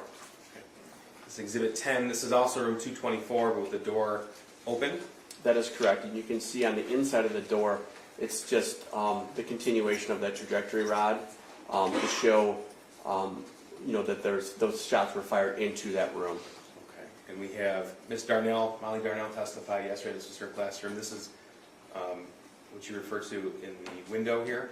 That is correct. Okay. And then the file cabinet. Yes, there was, I would say in the window is what we call a perforation. So one of the bullets passed through the door and then went through the window that was never found because it went out into the exterior of the school. There was what we call a ricochet that was found in the file cabinet, which is right there in the middle that the prosecutor is highlighting. There was also what we call another ricochet that hit the chair, the backing of the chair. And then eventually a fired bullet was found embedded in a book that was found on the bookshelf behind the teacher's desk. Okay, thank you. And that's room 224. Here's Exhibit 23. This is classroom 223. We have a side-by-side view of this. What do we see here? Once again, this is showing how a bullet would have struck the door. This actual impression shows that the bullet hit something additional prior to hitting this door, so it's what we call a tumbling bullet. So instead of being like a round impression or a pattern where a bullet would be circular, The bullet has now changed its path and it's tumbling, so now it hit it kind of going sideways. And that's depicted on the right-hand side there, that you can see the sticker that was placed below it. Here's Exhibit 24. This is classroom 220. What do we see here? Once again, you can see there's a trajectory rod and the outside of the door showing the path of travel that the bullet was fired into room 220. And finally, Exhibit 25. This is classroom 215. What do we see here? Once again, these are trajectory rods. They're just a different color because we ran out of pink, but we're on to orange trajectory rods that are fired into the window outside of room 215, showing that the bullets were fired from the outside to the inside of that room. Okay, thank you, sir. Now, did you come to learn that once the shooter reached rooms 213, 214, that he backtracked down the 200 hallway? I was told that information. Okay. Sir, did you process the men's bathroom in the 200 hallway that was across from classroom 233? Yes, I believe it was either 233 or 231. It was in that same general area. The camera person is asking when they can resume. After the next picture, Judge. Okay. This is Exhibit 26. Sir, what do we see here? This is a photograph taken outside of that bathroom that we're talking of, outside or across from 231. You can start to see inside the bathroom there's a black backpack, along with there's a, I believe it's a live round or a cartridge as we call it, just found outside of the bathroom. And then you can start to see that there's a large pool of blood inside of that bathroom area. And this is just the entrance to the bathroom itself from the exterior of the hallway. Did you come to learn this is where Justin Schilling was killed? Yes, I was. Did you also recover a fired shell or fired cartridge in this area as well? Yes, a fire cartridge case was located in this bathroom. Is that included in the count of 18 you described earlier? Yes, it is. Sir, you mentioned earlier the firearm was recovered. This is Exhibit 27. Is this a photograph right outside of that bathroom that we just saw? Yes, it was not taken by me because the firearm had been collected by the on-scene deputies when the suspect was apprehended. Okay. But that is the firearm that you collected? That is correct. And it's a 6-hour 9mm handgun? Correct. Now, based upon your crime scene investigation, how many times did the shooter fire that weapon inside Oxford High School on November the 30th? 32 times. And how many unfired rounds, how many bullets were recovered, either from that magazine or elsewhere? 18. So a total of 50 rounds of 9mm ammunition was taken to Oxford High School? That is correct. Thank you. I have nothing further, Judge. Oh, should I give them a break right now? Does that make sense to you? You guys need a break? Yes. What's that? Either or. I mean, we'll need a longer break to fix the monitors as well, Judge. I don't know how long Cross will take this witness. No Might make cross sense. No problem. No cross runner. Oh, okay.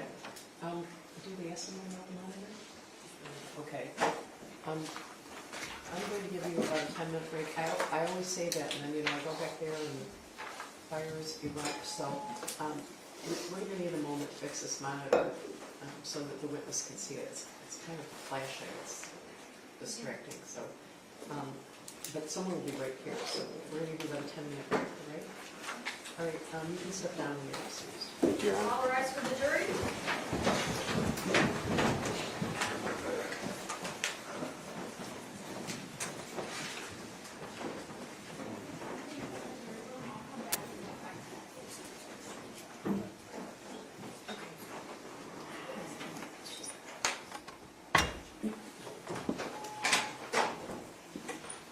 All right, you can take them down. You can be seated. Who's the next witness? Yeah, I'll have to check. We're moving faster than I had anticipated, Judge. We'll have to see if she's here, but it would be Miss Cammy Back. Okay. She's gonna go. Yeah. All right. Be back.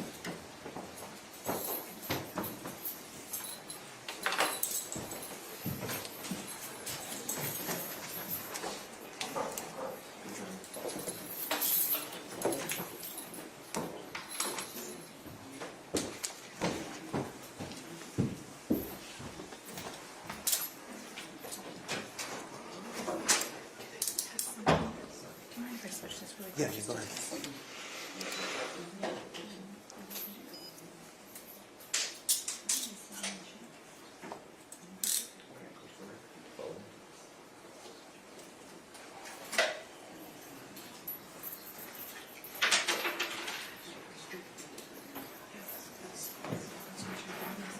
just gonna see if she can fix it.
this money, there's.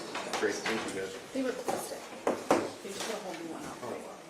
So it should be, they replaced the whole, it is your honor, they replaced the whole monitor. Your Honor, calling People versus James Crumbley, case number 222799989, F8. Thank you, Marquise, on behalf of people. Karen McDonald on behalf of the people. Good morning, Your Honor. Maria Lehman on behalf of James Crumbley, who is standing to my left. Are you ready for the vote? Yes, Judge. All right, I'm ready.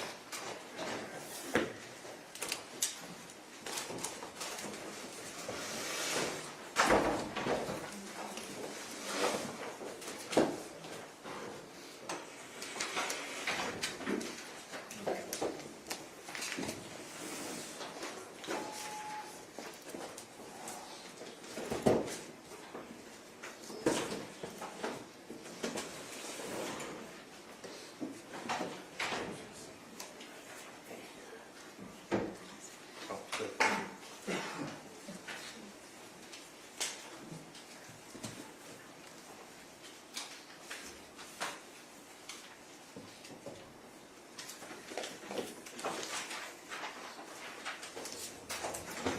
All rise for the jury.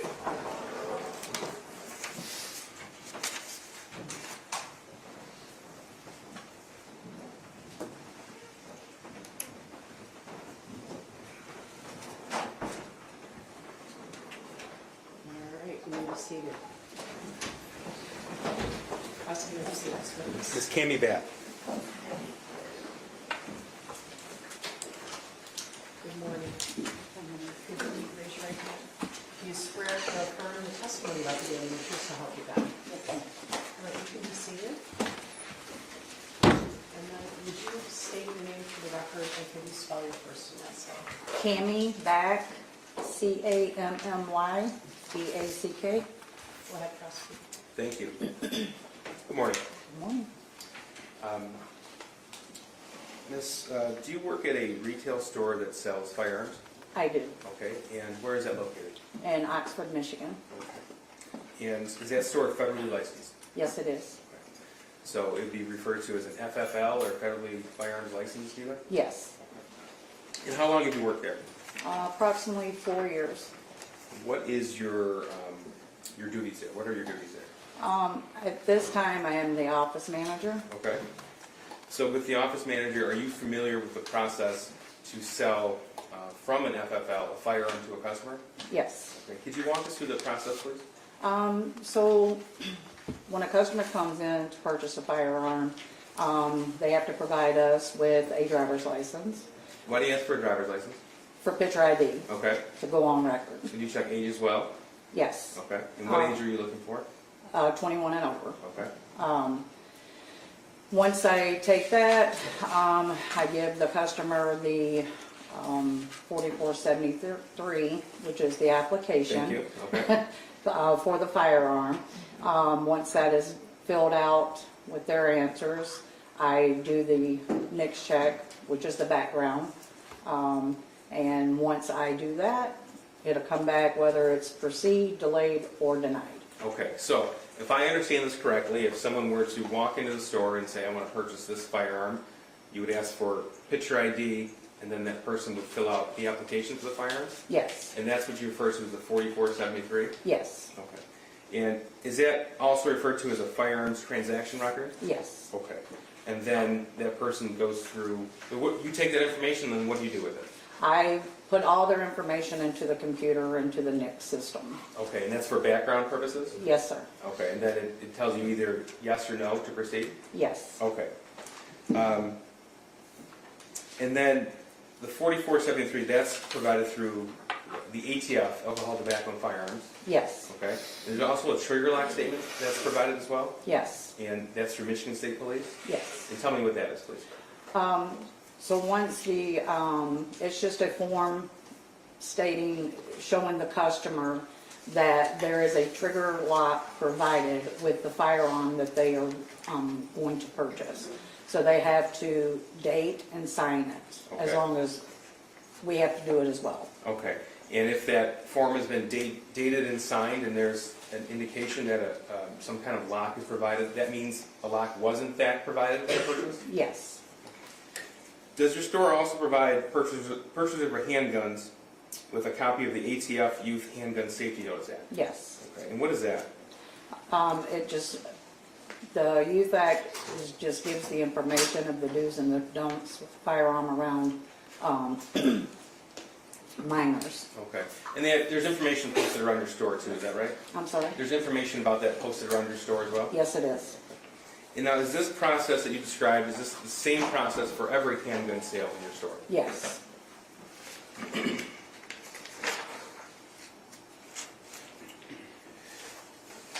Now, have you sold a firearm to James Crumbley? Yes. Okay, is he in court today? Yes, he is. Can you point and please describe something he's wearing? To my right, blue shirt. Will the record reflect identification of the defendant, Judge? The record will reflect the report of identification of the defendant, James Crumbley. Thank you, Judge. Ms. Back, when a firearm is sold from your store, are receipts kept? Yes. Okay. And from your position as office manager, are you able to tell us if James Crumbley purchased firearms on, or strike that. As an office manager, are you able to tell us every time that James Crumbley purchased a firearm from your store? Yes. Okay.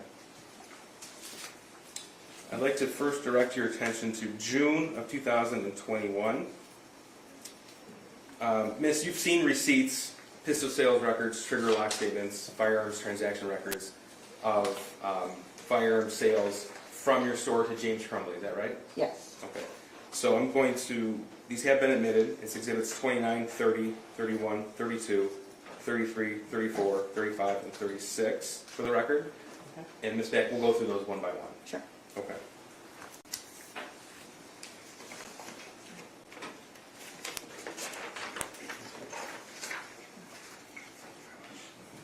We're going to start. Can you see this, People's Exhibit 29? Yes. Okay. So what are we looking at right here? That is a sales receipt. Okay, and this is a receipt from the store that you work at as an office manager? Yes. Okay. And what does it indicate as far as what was sold? A Cobra Elite Classic. And what's the price for that? $169.95. Okay, so $169.95. Yes.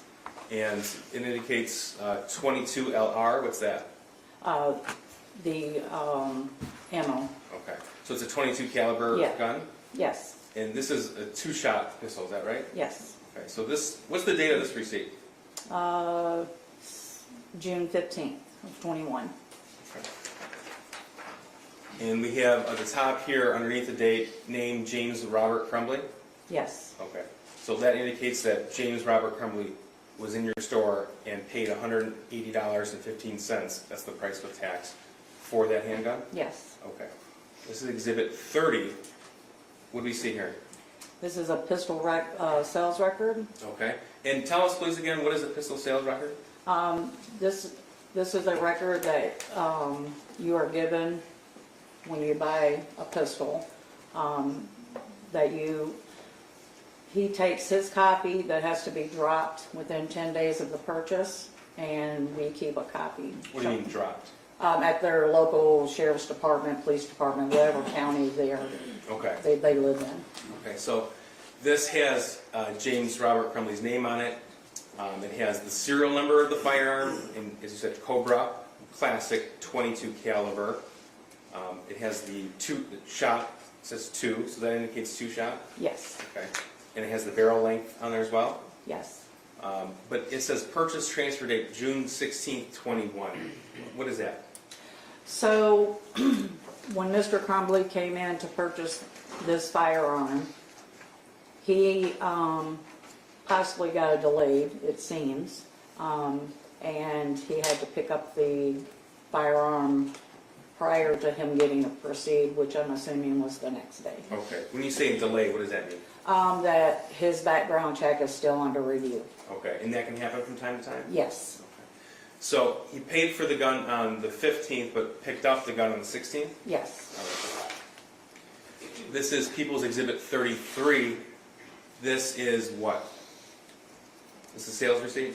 Yes. Okay, and what's the date of this?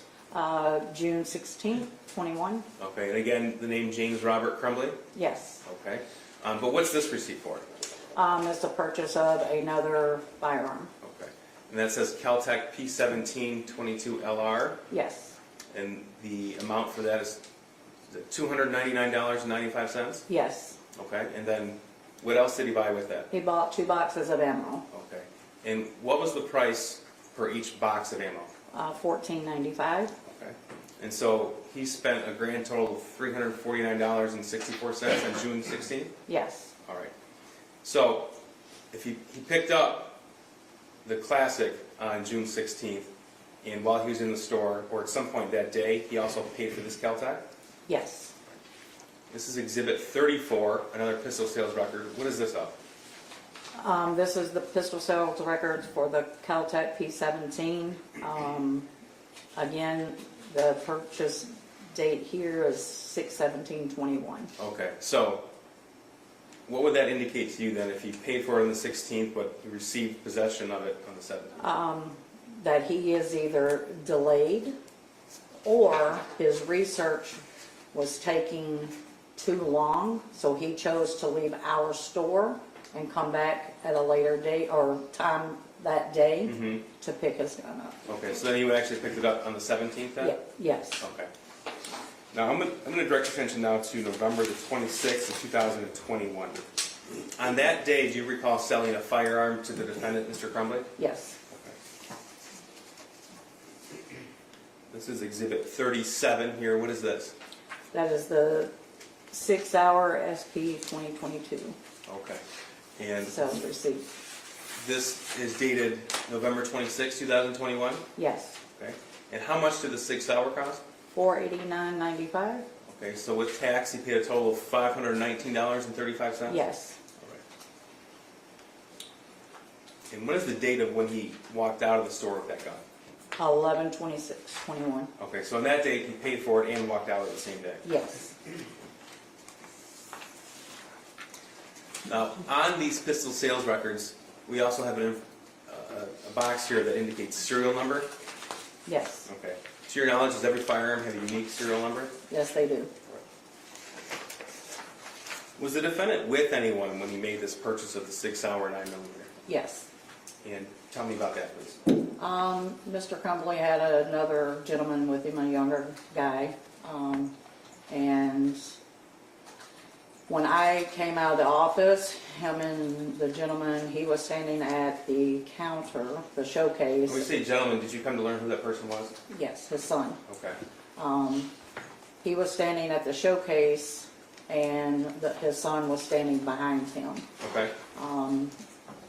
I approached a customer prior to Mr. Crumbley, and he directed me to go ahead and take care of Mr. Crumbley first, so I did.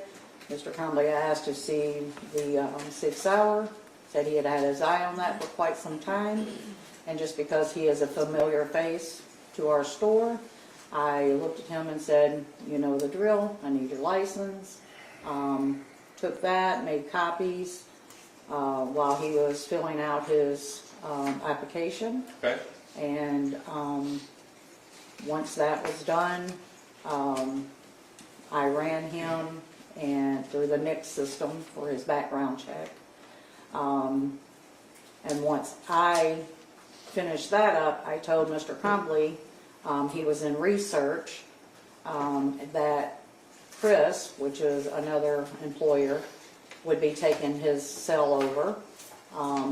Mr. Crumbley stated, I know it usually takes a while for my research.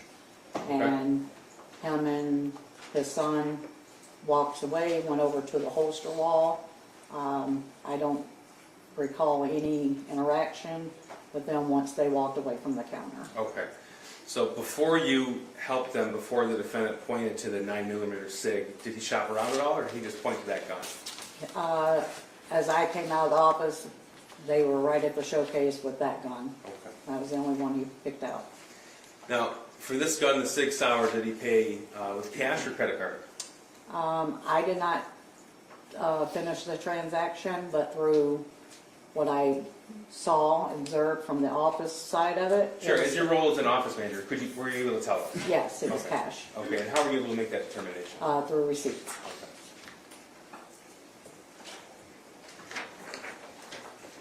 I'm going to show you Exhibit 39 This is a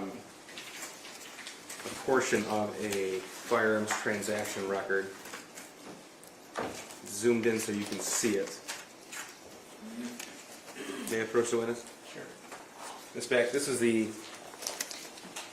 let me show this to you. This is the 3-page document. What have I just handed you? The application, Okay, that's the 4473. yes, So we seem to be referring to the same thing as either a 4473, a firearms transaction record, or an application. Is that right? yes, Okay. So what we're looking at on the screen here, is that a zoomed-in portion of that application? yes, Thank you. Now, part of this application indicates the number of questions that the applicant has to answer yes or no. Would that be right? correct. Okay, so if you can see on the screen, under box 21, there's questions A, B, C, D, and E. Yes. Tell us what these are. So these, so A is asking, are you going to be the one to leave with the gun? Yes. And then the other ones, are you a felony, military, any drug, depressant, questions of that kind of sort. Okay, so A says, are you the actual transferee/buyer of the firearm listed on this form and any continuation sheet, ATF form 5300.9A? And then it has a bolded warning. What does that say? You are not the actual transferee buyer if you are acquiring a firearm on behalf of another person. If you are not the actual transferee buyer of the license, cannot transfer the firearm to you. And he checked yes, that it was for him. Yes, All right. B is, are you under indictment for any felony? You check no to that. right, C, have you been convicted in any court, including military court, of a felony? You check no for that. D, are you fugitive? You also check no for that. correct, E, are you an unlawful user of or addicted to marijuana or any other depressant, stimulant, narcotic drug, or controlled substance? With a warning, the use or possession of marijuana remains unlawful under federal law guidelines regardless whether it's been legalized or decriminalized for medicinal, recreational purposes in the state where you reside. You check no to that. correct, Okay. And this is the same form that was filled out by James Crumbley every time he made a purchase from the store? yes, And he answered the questions in the same way? yes. Now, you don't do any research as a office manager of a federal firearms licensed dealer to investigate if what he said in these questions are true or false. Is that right? No, Oh, here's the front of the form here. This is the same exhibit, Exhibit 39? yes, Okay.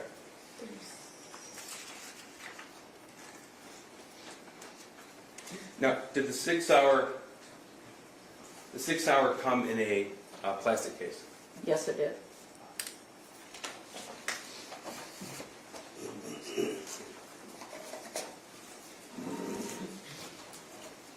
Now, this case itself does not have a locking mechanism, is that correct? The case, no, Okay. And are you able to identify if this was in fact the case sold to James Crumbley with that 6 hour? yes, Okay. May I approach? sure. This is Exhibit 41. It has been stipulated too. So what are we looking at on the side of this case here? You're looking at, are we talking the bold, the black? Right here. SN, what does SN mean? So that's the serial number, Okay. which is written in box 3 on the application. Okay. But I can also identify it as to the stock number that I put on each box when a firearm comes in. So 21-106-20 matches up to the box. Okay, so you can be sure that this is in fact the case that the gun was sold? Yes, So you mentioned that this case itself doesn't have its own locking mechanism. no, When you sold the gun to James Crumbley on November the 26th, did he fill out the trigger lock statement? he did, And did you as well? I did, Okay. And in that trigger lock statement, did you indicate that a lock had been provided to Yes. Mr. Crumbley? yes, So first, I'm gonna open this up because I have gloves on. Sure. Show the jury.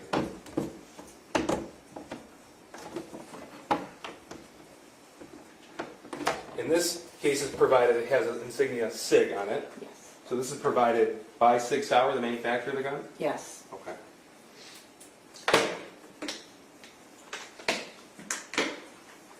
What kind of lock was provided to Mr. Crumbley on November the 26th? Cable lock? Okay. And was that cable lock in fact provided to your store from Sig Sauer? Yes. So this is Exhibit 40. This is the trigger lock statement from November the 26th, 2021. And this indicates that you did in fact provide him with that? Yes. Okay. And it says, or a gun case or storage container that can be secured to prevent unauthorized access. So this doesn't have a locking mechanism on it, correct? It does not. Okay. So I'm going to show you now Exhibit 97.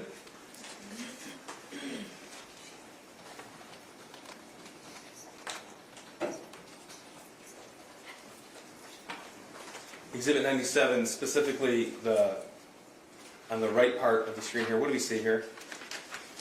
You see the child handguard safety, the cable lock, and the 2 clips. And when you say the cable lock, was this cable lock and that pamphlet provided with James Crumbley when he bought the 6 hour on November the 26th? Yes. Okay.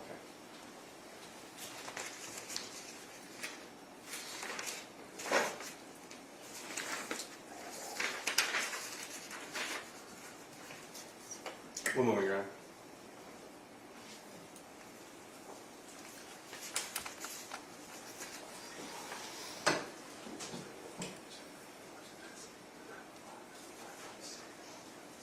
Oh, thank you. I don't know if I asked you to or not, but this is the type of lock that was provided by Sig Sauer at the time this firearm was sold? Yes. Okay, thank you. Nothing further. Yes, Your Honor, thank you. Good afternoon, Ms. Back. Hi. We know that you were working on November 26th of 2021. Yes. You were involved in the sale of the 6 hour 9mm to James Crumbley. Yes. In fact, you just testified about the beginning of that sale, correct? Yes.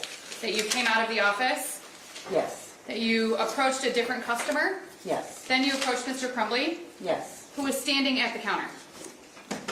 Yes.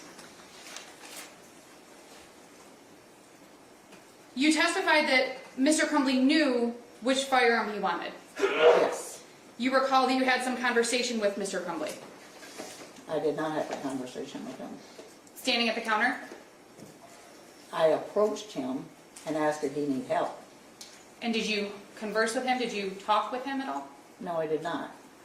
You asked Mr. Crumbley which firearm he wanted to purchase? Or if he I asked- wanted to see anything? I asked if he need help, and he said, yes, I want to see that. And he indicated that, you indicated that you recognized Mr. Crumbley from prior purchases, correct? Yes. So you knew he'd been to the store before. Right.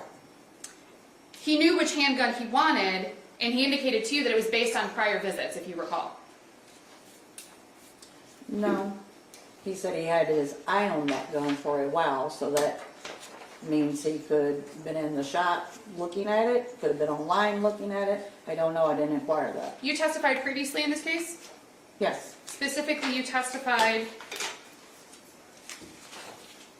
on February 24th of 2022. Yes. Do you recall your testimony on that day? Yes. Would it help to refresh your recollection to know exactly what you testified on that day as it relates to this question? Sure. Page 94. Lines 3 through 6. May I approach, Your Honor? Thank you. You can review the highlighted lines. You can look before and after if you'd like as well, and just look up when you're done reviewing it, please. Is this what I'm saying? Correct.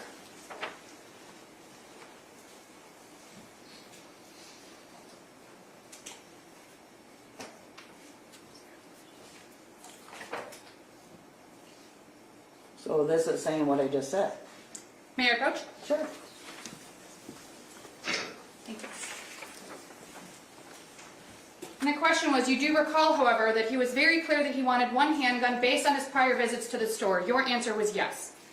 Yes. Well, hold on a second, Judge. Counsel didn't read the question before that. Yes, you can follow up. I'll do a redirect, that's fine.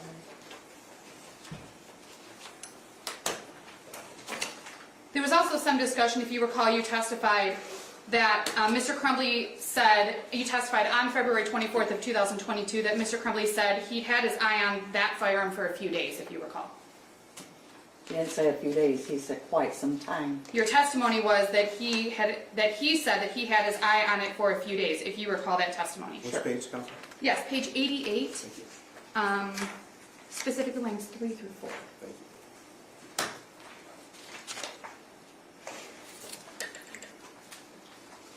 He purchased the handgun that he pointed at and looked at, correct?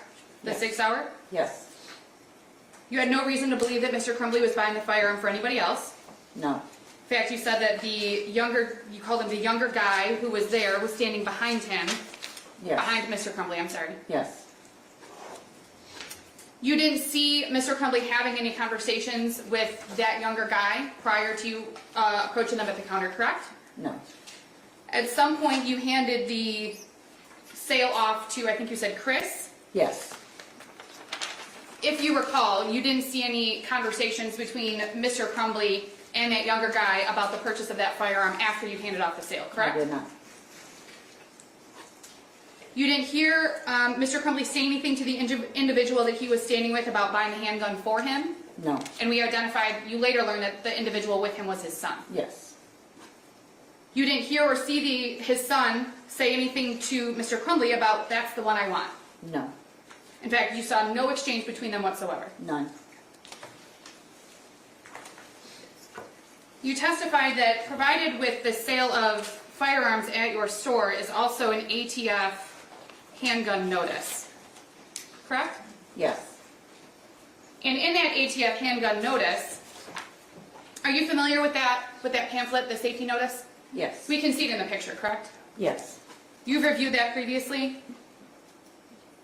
Not Yes. necessarily in connection with Yes. this case, but as Yes. part of your employment? yes, And in general, it's unlawful for a minor to possess a firearm, is that correct? yes, There are certain circumstances where it is not unlawful, correct? correct, And specifically 18 USC 922X sub 3 sub A sub I, which is in that pamphlet, says that a minor can temporarily possess a handgun under certain conditions. Do you know Judge, I'm that? just going to object to the form of the question to this witness. We do have a special agent from the ATF testifying later in this trial. I don't think this witness is equipped to testify to the content of the pamphlet, only that it was actually given. Well, the pamphlet is an evidence, It right? will be. It's not yet, but it will be. Okay, so, well, I mean, have you seen that excerpt in that pamphlet?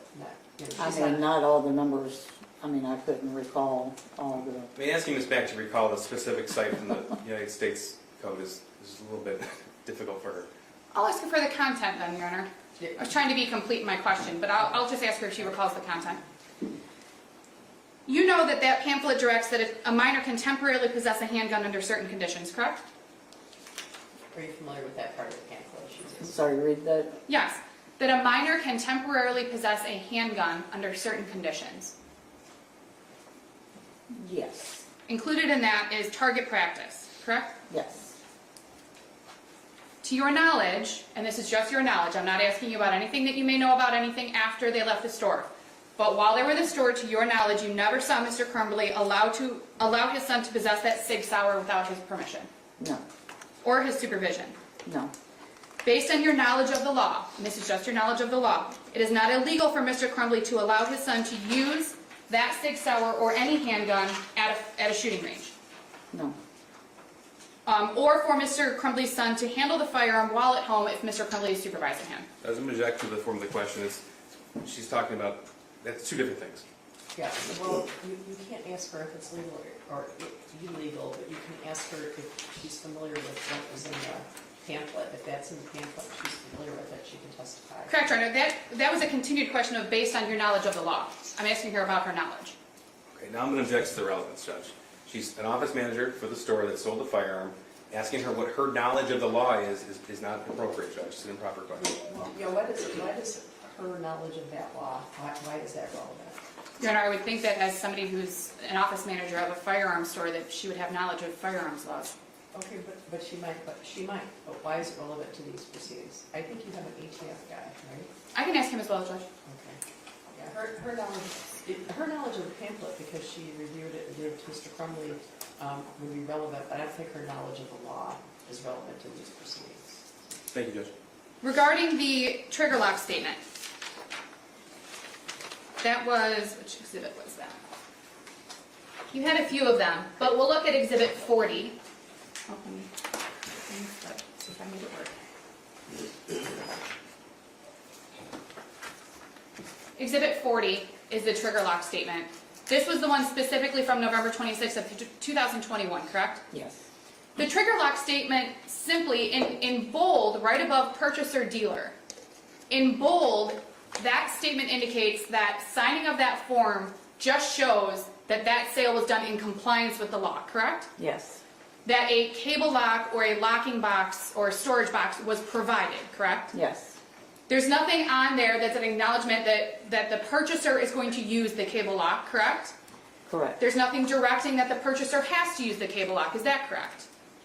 Correct. There's nothing on that form indicating that you are required to do anything as the dealer other than provide the cable lock, the trigger lock, or the case, correct? Correct. In fact, in November of 2021, there were no laws governing whether somebody had to use a cable lock or a case or a safe or anything like that, if you know. Judge, relevance. There's no relevance to this proceeding. Response? If she knows, Your Honor. But it's not just personal knowledge, it's relevance. Are you asking her if she knew of any law? Correct, Your Honor. Okay, well, I do know, are you familiar with anything like that? No, ma'am. She doesn't know. Thank you. Exhibit 36, which is the firearm transaction record. I believe this was for the Caltech. You indicated on direct examination that Mr. Crumbley did not receive the firearm the same day that he purchased the firearm, the Caltech. Correct. And this is the firearm transaction record. This is page 2 of that form, correct? Yes. And you indicated on direct that you didn't know if it was delayed or if there was some other reason. It could have just been taking a long time with the federal government. Is that accurate? Yes. Now, if the sale was delayed, there would be a box checked on this page 2, correct? Yes. In fact, it would be toward here, toward the bottom, where in 27C, correct? Yes. And this says proceed. Yes. So that sale was not delayed by the federal government, other than maybe it was just taking a long time. Is that fair? Yes. I want to go back to the purchase of the Sig Sauer 9mm. Exhibit 37 is the receipt, and I will put it up on the screen for you.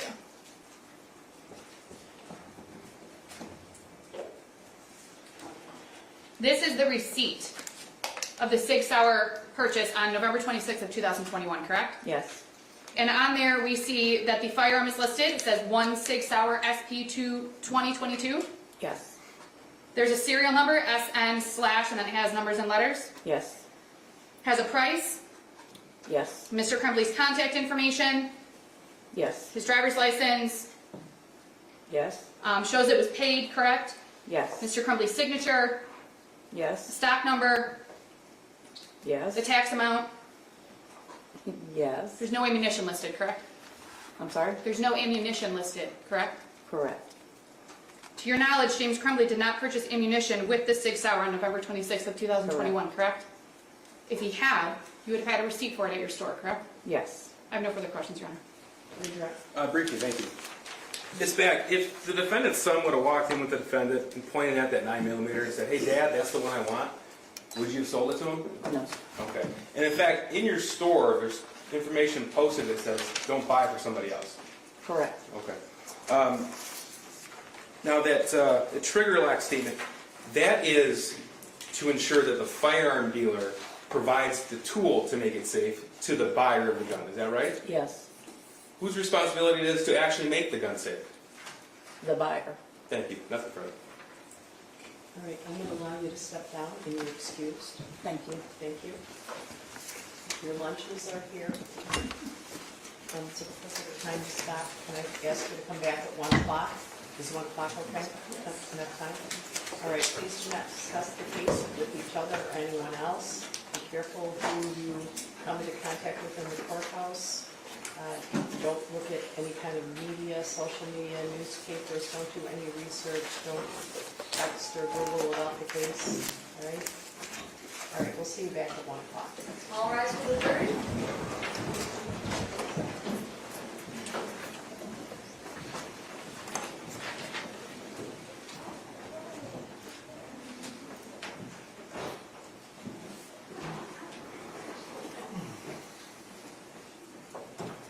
Okay, 1 o'clock? Yes, Do you know- Judge. Do you know who you're calling next? We're not sure because we are way ahead of schedule, Judge, so we need to make some phone calls. We are just all that good. All right, we'll see you then. Thank you.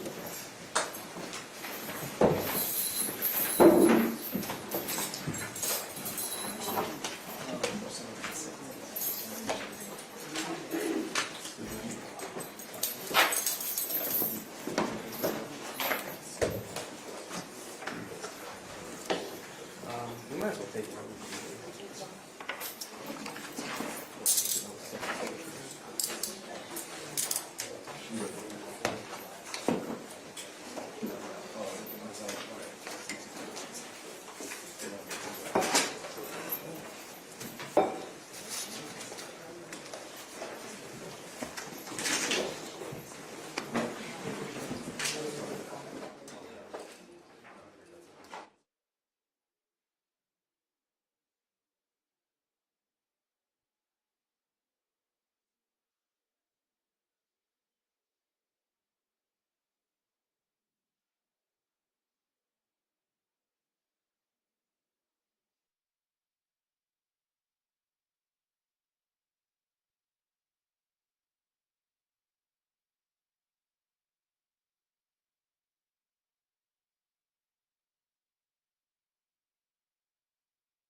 Calling People vs. James Crumbley, case number 22279-989-FH. Thank you, Mark. Case on behalf of people. Karen McDonald on behalf of the people. Good afternoon, Your Honor. Marielle Lehman on behalf of James Crumbley, who is standing to my left. Ready for the jury? Yes, Judge. Who's the next witness? Yeah, you told me that yesterday. Detective Joe Bryan, Judge.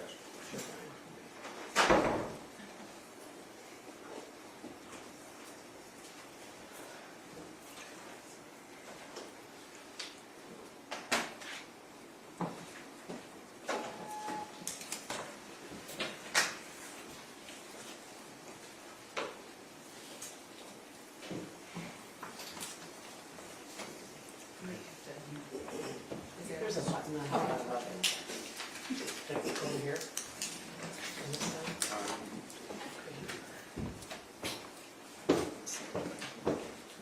Well, that's the light. Yeah, come on. I was just. All rise for the jury.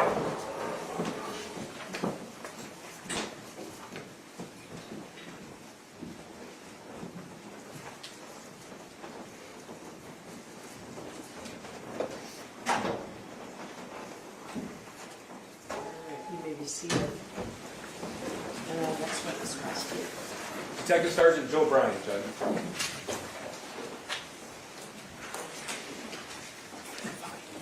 Would you raise your right hand? Do you swear or affirm the testimony you're about to give is the truth so help you God? I do, Your Honor. All right, please step up and have a seat. And could you state your name for the record and spell your first and last name, please? Joe Bryan, Joebrian, Go ahead. Sir, where do you work? the Oakland County Sheriff's Office, And how long have you worked with the Sheriff's Office? 29 years. Okay. So tell me, sir, what do you currently do there? I'm assigned to the Special Investigations Unit as a detective sergeant. And what does the Special Investigation Unit in the Sheriff's Office do? We handle major crimes, internal affairs, officer-involved shootings, anything major, we usually have our hands into it. Okay. And that's run by Lieutenant Timothy Willis at It is. Constable here? Okay. Yes, sir. How long have you been assigned to the Special Investigative Unit? Since 2011. And prior to that, where did you work? I was the detective sergeant in charge of our computer crimes unit for almost 8 years. Prior to that, worked at the jail, the road, general investigations on the road. Okay. So all told, you said 29 years of law enforcement experience? Yes, sir.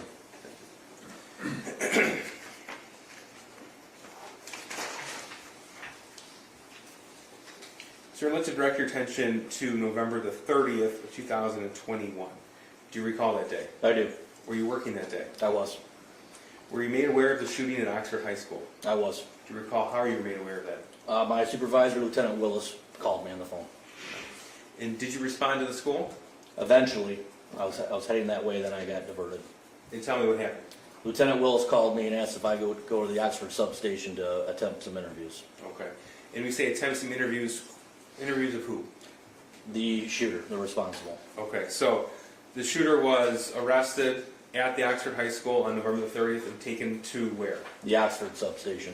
Okay, so we say substation, so the sheriff's office being a rather large organization, there's different police stations of the sheriff's office within Oakland County? Correct. Every township that contracts with us, we have a substation, like a mini police station at each contracted area, each township. Okay, and when you say Oxford substation, that's what we're referring to? Yes, sir. Okay. So you were made aware that the shooter was transported to that location? Correct. And you were sent there to do what? Attempt to interview him. Okay. And did you speak with the shooter? I did. Okay. Did you learn his parents' identities? I did. Okay. And what did you do with that information? I called his dad Okay. and asked him to respond to the substation to talk to them. Is his dad in court today? Yes. Can you point to him, describe something he's wearing today? And he's sitting at the defense table and he has the headphones with the little white mouse on them. You got a record reflect identification? The record will reflect the in-court identification of the defendant. Okay, so we had testimony from Edward Wogrowski regarding location data earlier today and yesterday. It showed that James Crumbley arrived at the substation about 1:58 p.m. on November the 30th. Is that consistent with your memory? Yes, sir. Okay. Now tell us please what happened after, what did James Crumbley arrive, did Jennifer Crumbley arrive as well? Yes, they both arrived together. Okay, and tell us what happened after they arrived. My partner and I, Rob Miller, took him into an interview room to let him know what was going on. Okay. And in the Oxford substation, when you took them to an interview room, is this room equipped with audio and visual recording? Yes, it was. Okay, and was that equipment operational on November the 30th? It was. Okay, and was that conversation between yourself, the defendant, and his wife, is that captured on audio and visual recording? Yes, sir. Okay, you've seen that recording before? I have. And that fairly depicts that conversation? It does. Judge, this is Exhibit 301. I believe we do not have an objection to this, but is that correct? Correct, no objection, Your Honor. 301's admitted, yes. May I pose to the jury, Judge? Sure.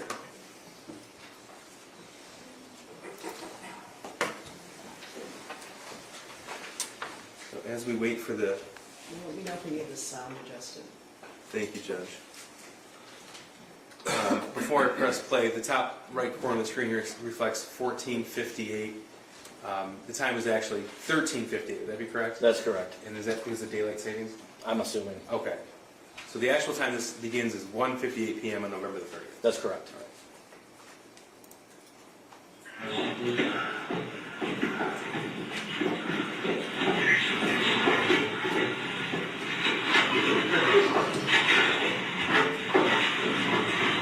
So before we get started, just identify everybody who you see here. I got my back with a bald head and a blue shirt. To my left is my partner, now retired Sergeant Rob Miller. One standing is James Crumbley, and the woman is Jennifer Crumbley, his wife. Okay.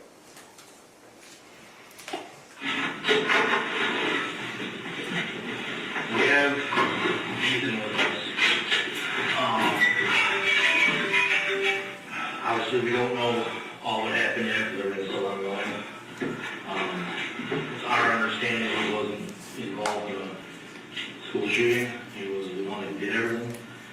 He said he acted alone. That's all basically the only thing we've asked him so far, because there's word about other students, other people that are going to this. I'll get some questions for you, or ask you some questions first before you even start talking to him. Is there, I hate to stop you. Is it possible for me to have a word with my mouth? Yes, super dry, I'm freaking out. I heard you on There needs to be colleagues, you know. And we do not know if there are several people who've been shot though. This is my partner to get back. We'll get into it with you a little bit. But we really need to talk to him. Of course, we can do that without you guys. We were just there this morning. That's what I understand. But we'll No, talk about that. he said there's a lady sad. Jennifer, what is your date of birth? Last name is also Crumbley. And James, what is your date of birth?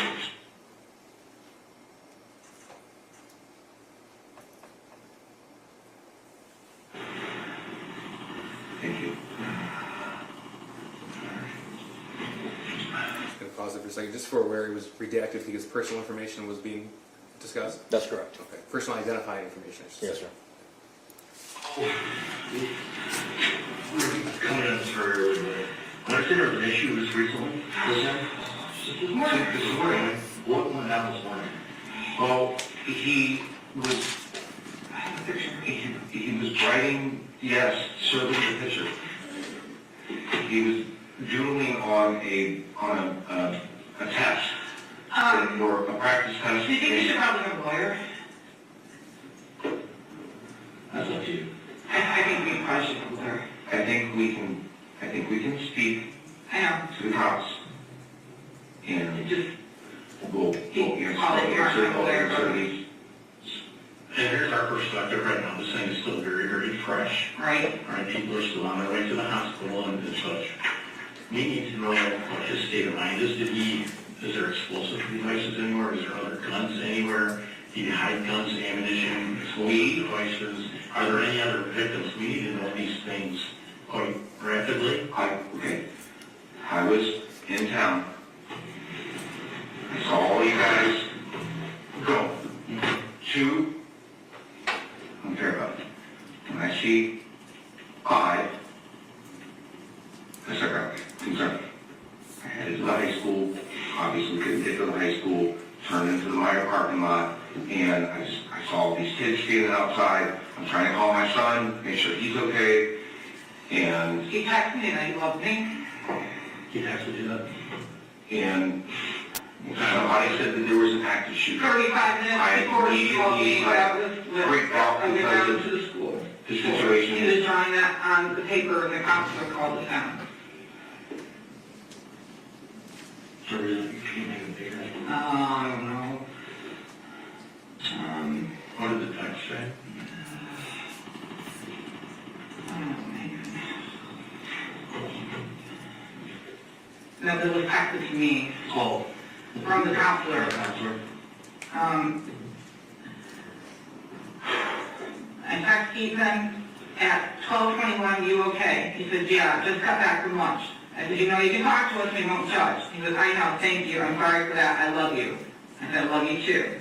And then, you okay? And hear back. And then, he told me about what's going on, and I freaked out when I drove here from work.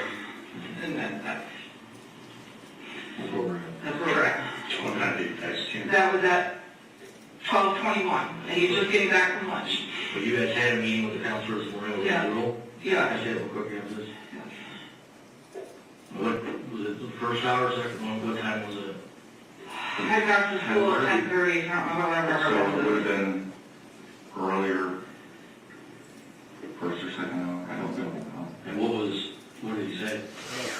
I mean, he said he was sorry, he just said, you know, Did he have an issue, like being picked on? No. Or? No. Not that we know of. His best friend, his parents just sent him somewhere to Wisconsin for an OCD rehabilitation. That was his only friend that he had. They hung out all the time, hung out at school. Our dog, our Great Pyrenees, just passed away a couple months ago. My mom died back in April. So that's... So got all the stressors going on. They didn't. Of course, that's true.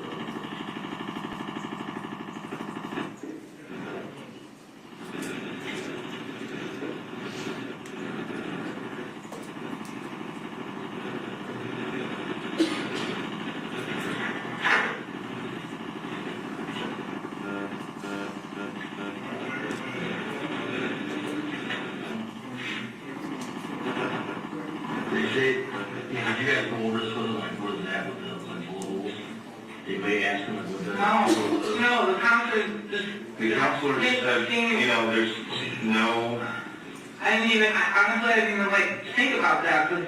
I mean, it's Ethan, Ethan's like, he's a perfect kid, like, he doesn't do anything, he doesn't get in trouble at school, he doesn't, like, Is that how...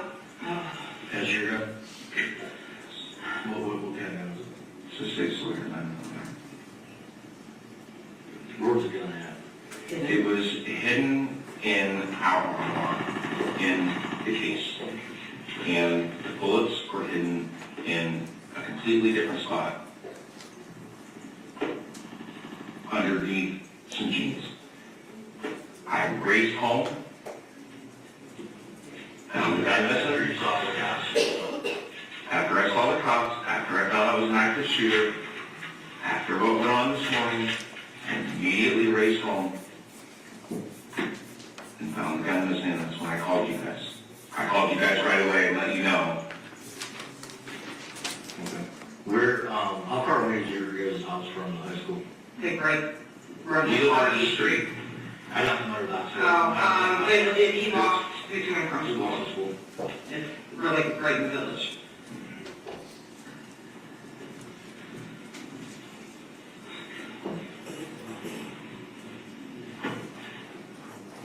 So what we'd like to do, is talk to your son.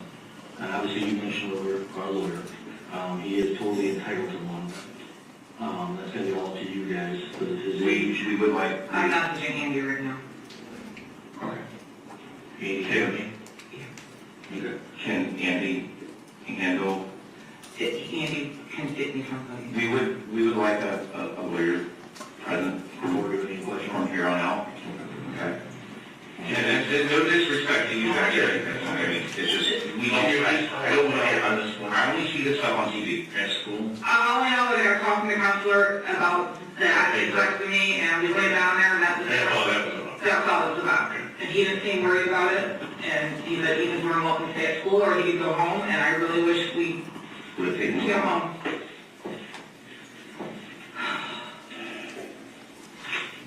Is this, or is that, You need help here.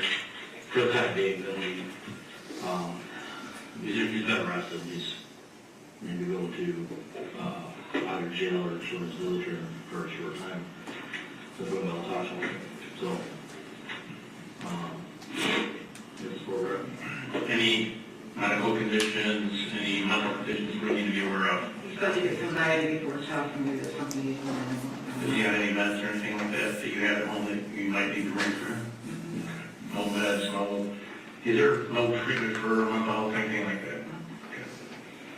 Give me 1 second, maybe we have time for him, because there's a lot of stuff we have to ask him, as far as just height, weight, and all that kind of stuff, one of you guys can go with us. Alright. Yeah, I got a problem. Alright, just give me 1 minute to the form, I'll be right back.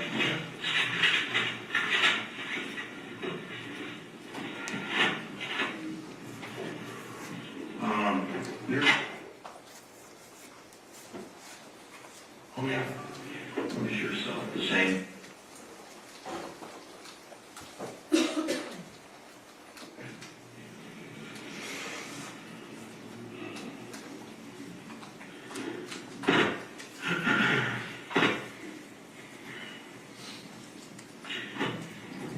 Any trouble with him with the law or anything? Nothing. Everybody's suspended? Nothing. Okay, he's not even, he's great. I mean, mediocre grades, I mean, they're up and down, you know, but He got, I probably take an EM geometry last night, and I got no, a grade, we were talking to him about his grade. I'm sorry, his what? his grades, Grades, okay. he was failing geometry. And I got onto him. And I was like, oh, this. Actually, we need to get the, juvenile.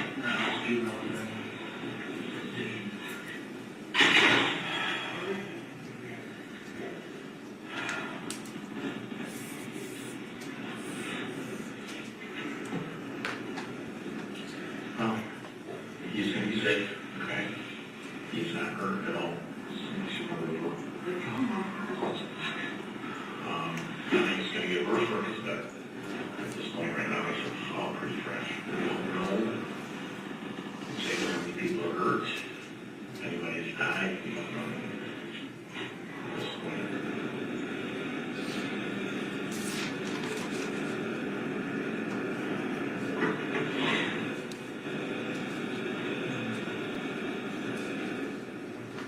See if I can children. Family members we should check in, and family members that we might be concerned about, was he angry at any family members that you want to hurt? We have a family that lives here. Well, I mean, she's got an animal. I mean, he was just fine. He's going to school. He apologized about last night. We talked about his grades. I told him, like, listen, we just want you to try. Make sure you don't have, uncompleted assignments. That's all we want to do. Is that right?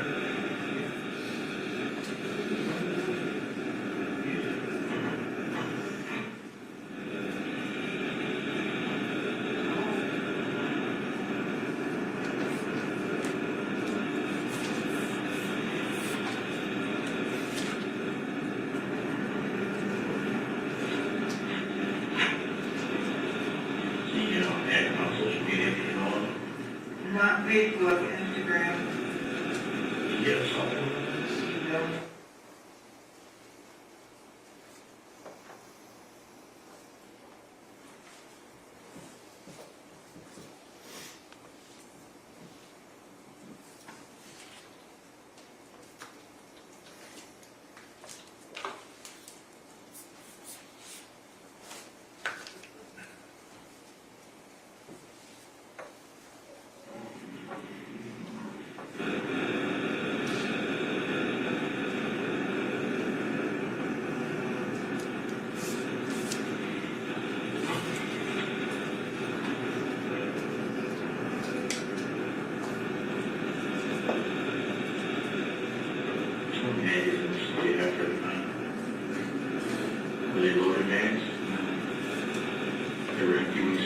They were empty, the gun was empty, and the bullets were in a completely different place. How many rounds did you have in that building? 100. No. You guys bought 100 when you went to the He shooting? bought 200. I thought it was just a box of them. Oh, I don't know. No, you didn't. I don't You remember. didn't. I don't remember. It wasn't an exorbitant amount of money, because you would have known. $56. Okay, then he only bought 100 rounds. And so you guys spent 50. So, yeah, we go to the shooting range all the time. He goes with you. Yes. I've been trying to teach him safety. I mean, It was a hobby that they did together, sure.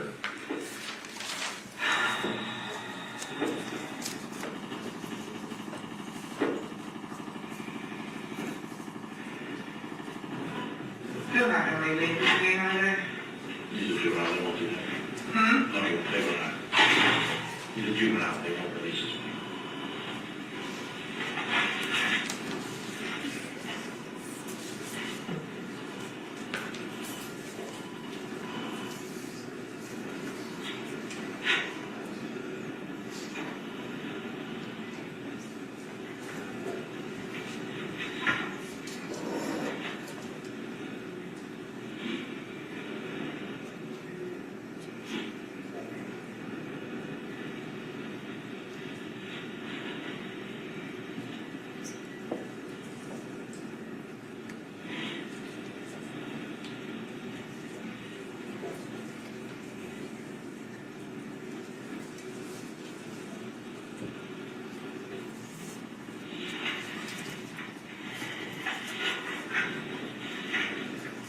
I know my partner is, but James Robert is.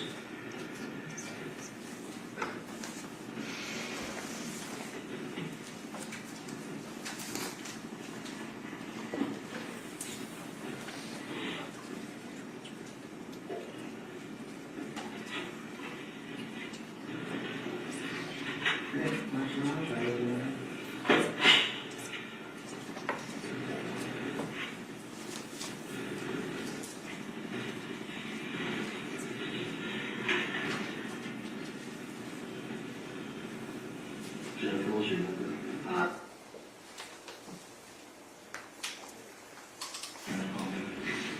I tried calling him and telling him those emergencies is smart right now. I don't